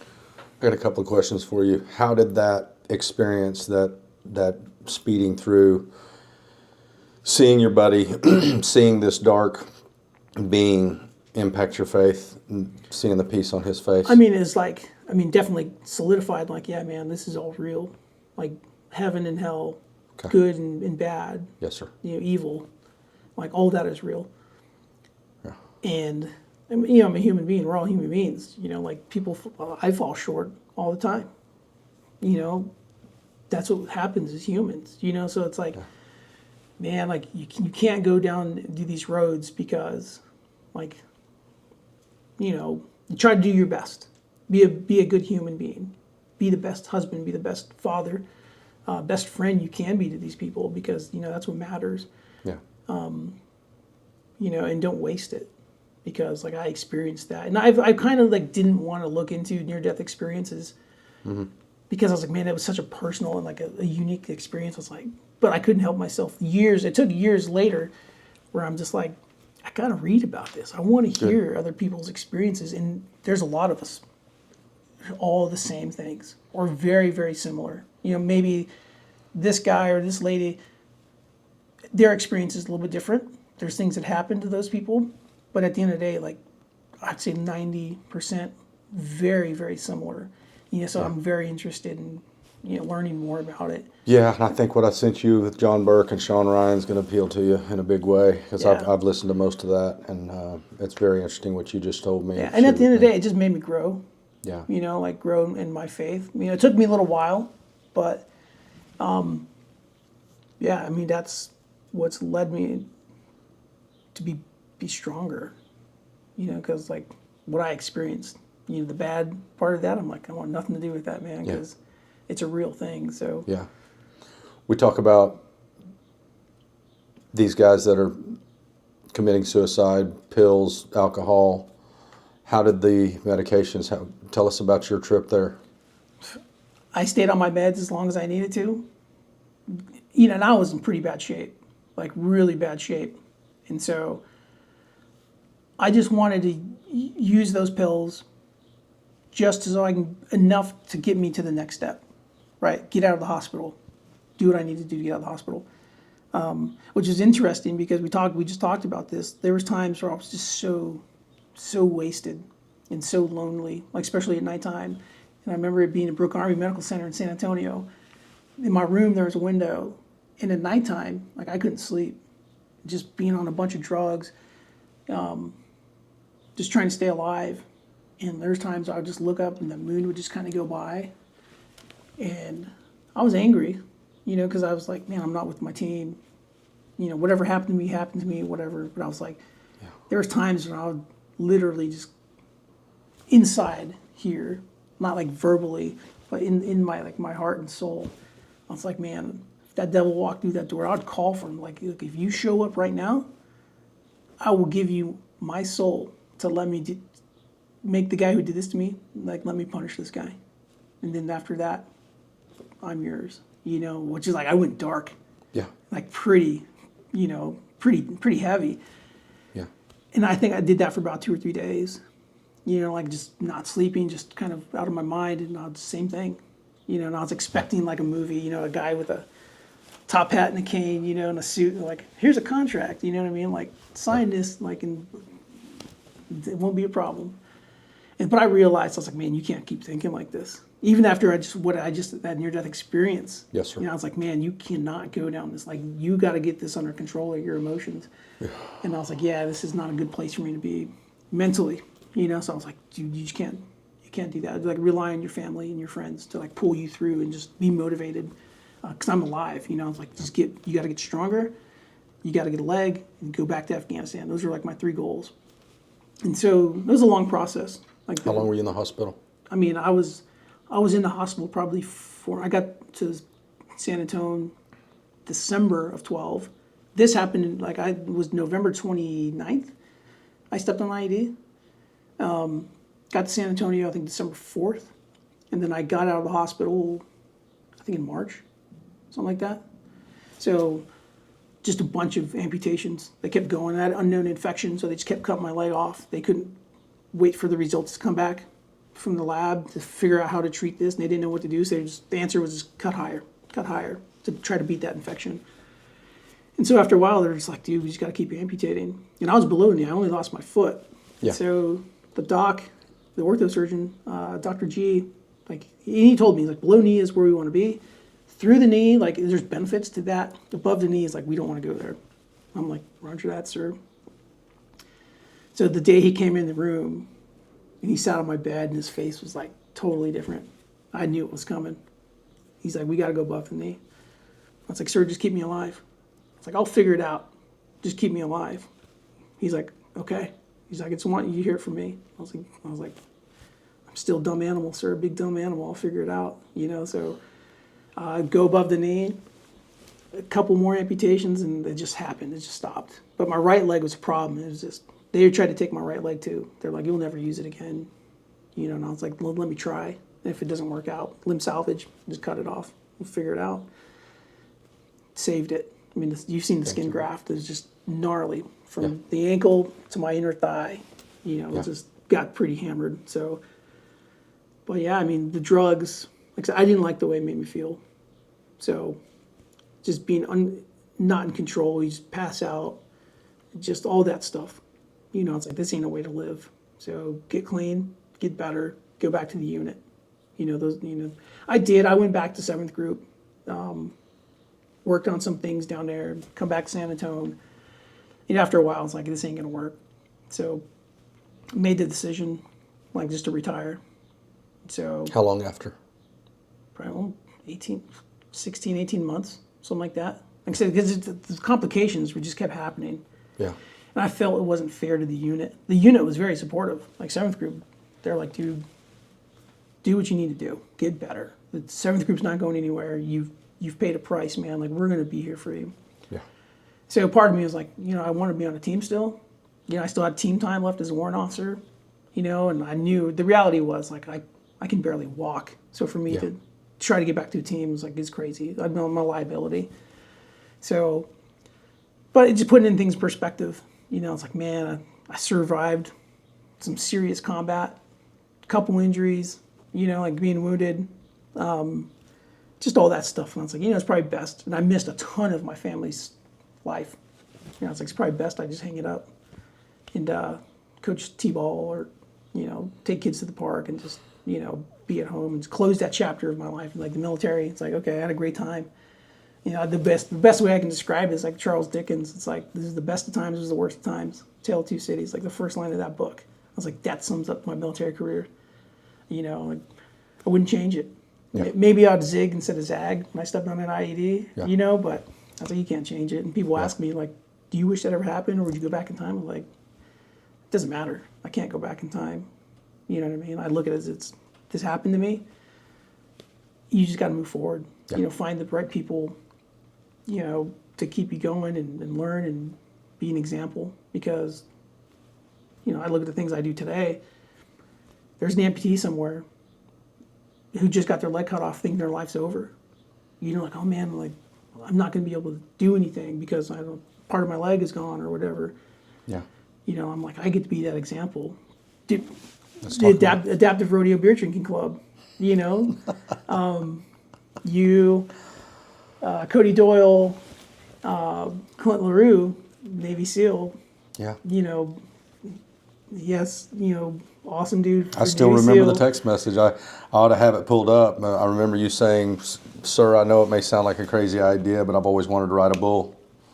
And I was like, "Well, we know plenty of cowboys." Yeah. And through, I would say, 4 to 6 Clint months. LaRue, like SEAL Yeah. Team 6 gangster. Yeah. Lead legit cowboy. You Yeah. know, between him and Cody and you. And Sam Jabera's the one that pointed him in the direction. You haven't even met yet, really. No. Yeah. Even better. So like for that to happen, it was like, one, to do it. You know, I was like, man, I want to do this. And I still want to do it. I still want to get 8. I'm gonna get 8 one day. But Let's keep doing it. to show people like, hey, you're not limited. Yeah. You know, like you still push the limits. You got to know your limits, you know, and then push them. You know, and be like, hey, I think I can do more, or whatever that is. For everyone's different. Yeah. And it's like this year in February, doing the Immortal 32 Come on. Project Grit Yes. 75-mile ruck. You know, and I was like, and I found out about that. How did you find out? How did you find Terrence? Instagram. You know, like new to Instagram, just kind of scrolling and liking whatever people like, music. You know, I'm looking for my favorite bands and stuff. And Yeah. I see the logo. I'm like, it's, you know, look pretty cool. Project Grit sounds pretty hardcore, you know, and they just rock. You know, it's community.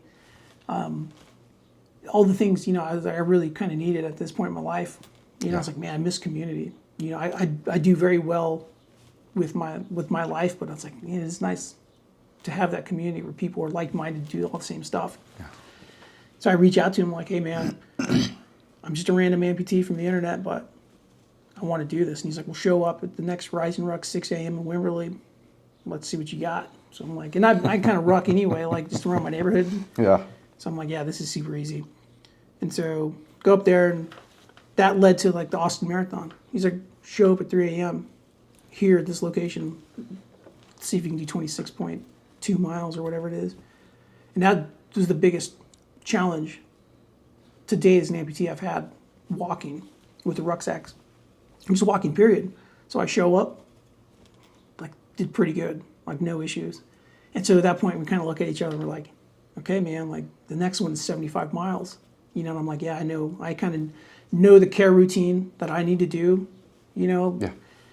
And so show up to Gonzales, Texas, you know, Texas Independence Day, and walk the route from, you know, where those guys left Gonzales to go reinforce the Alamo and pay tribute, you know, to those guys that made the sacrifice. Only people to answer the call, you know, to help reinforce the Alamo. And so for me, I'm like, this is, you know, way for me to get out of that comfort zone, because that comfort zone will kill you. You know, people stay comfortable. They don't really kind of venture outside of that. It's not a good thing. So I was like, this is a good thing for me. And like, this is less than a month I've had to train for this. Yeah. So I was like, just show up and walk and take care of yourself. You know, like, you know, like for me, I was like, you know, when you need to change my liner, like the thing that protects my stomp so Yeah. it doesn't rub on my skin. I was like, just, it's not a race. It's a team event. You know, just, How long did it take you guys? I think we did it in like 38 hours, something like that. But there's a lot of people, I don't think any of those people ever even met an amputee, let alone like rucked with an amputee, especially for that distance. Yeah. And like, there's people who question me for sure. Like, I don't think you can do this. And I don't think that it was like negative. It's just because they weren't sure. They look at my right leg. They're like, dude, like, how are you still walking? Yeah. You know, and then you have a robot leg. Like, this is insane. Like, we don't think this is physically possible. But for me, I'm just like, man, it's not about me. It's about the guys that, you know, from Gonzales that paid the ultimate price and made the sacrifice and helped defend it and reinforce the Alamo. It's like, this is to honor those guys. It is to kind of show other amputees, you know, like, you can still do things. Just because you're missing a body part, you can still challenge yourself and show people you're still capable. And this is like riding the bulls, you know, or, you know, air quotes, riding the bulls, you know, like, Yeah. they weren't very long rides. Yeah. You know what I mean? So, But nobody will forget it ever. I mean, Yeah, it was awesome. I know we took you to Brenham and just with some college guys, and then put you at the that and Kendall Bernie. County Rodeo. Yeah, Kendall County. Yeah. But I mean, it's just showing people that Yeah, you are. where limits, you know, there are no set limits. Yeah. You know, I'm going to do the Immortal 32 next year, next February. I'm going to do it again. You just can't stop, you know, and it shows other people like, man, you're still capable of doing more, you know. And we're like Terrence at Project Grizzly, we're capable of more. Yeah. And so for me, just to go show and go do it and show people, you know, it's like, it's pretty exciting. It's motivating. And it shows me, I'm like, man, I still got it. Yeah. You know, You're like, motivating a lot of people. all too. those things that got me through, like Special Forces school, Special Forces deployments, like Ranger school, like whatever that is inside of me, I was like, man, that thing still burns in there. You know, Yeah. maybe not as hot, you know, like I'm just, my injuries kind of like slow me down, but Yeah. it's like that thing, that never quit drive, that grit. It's like, yeah, it's still in there. So just thinking about how much we've covered today, and knowing how much more I'm interested in hearing, and I know the audience is going to hear or be interested in hearing. What I think I'd like to do is just we'll wrap this up today, and if you're willing, I'd like to do a part 2 with you, if you'd be willing to do that. No problem. Yeah, I don't want to rush any of this, and I have no doubt how inspiring this is going to be, and I want to cover the rest. So let's just wrap it up right now. And thank you for being here today, by the way. Thanks for having me. Absolutely. Appreciate you. Yes, sir.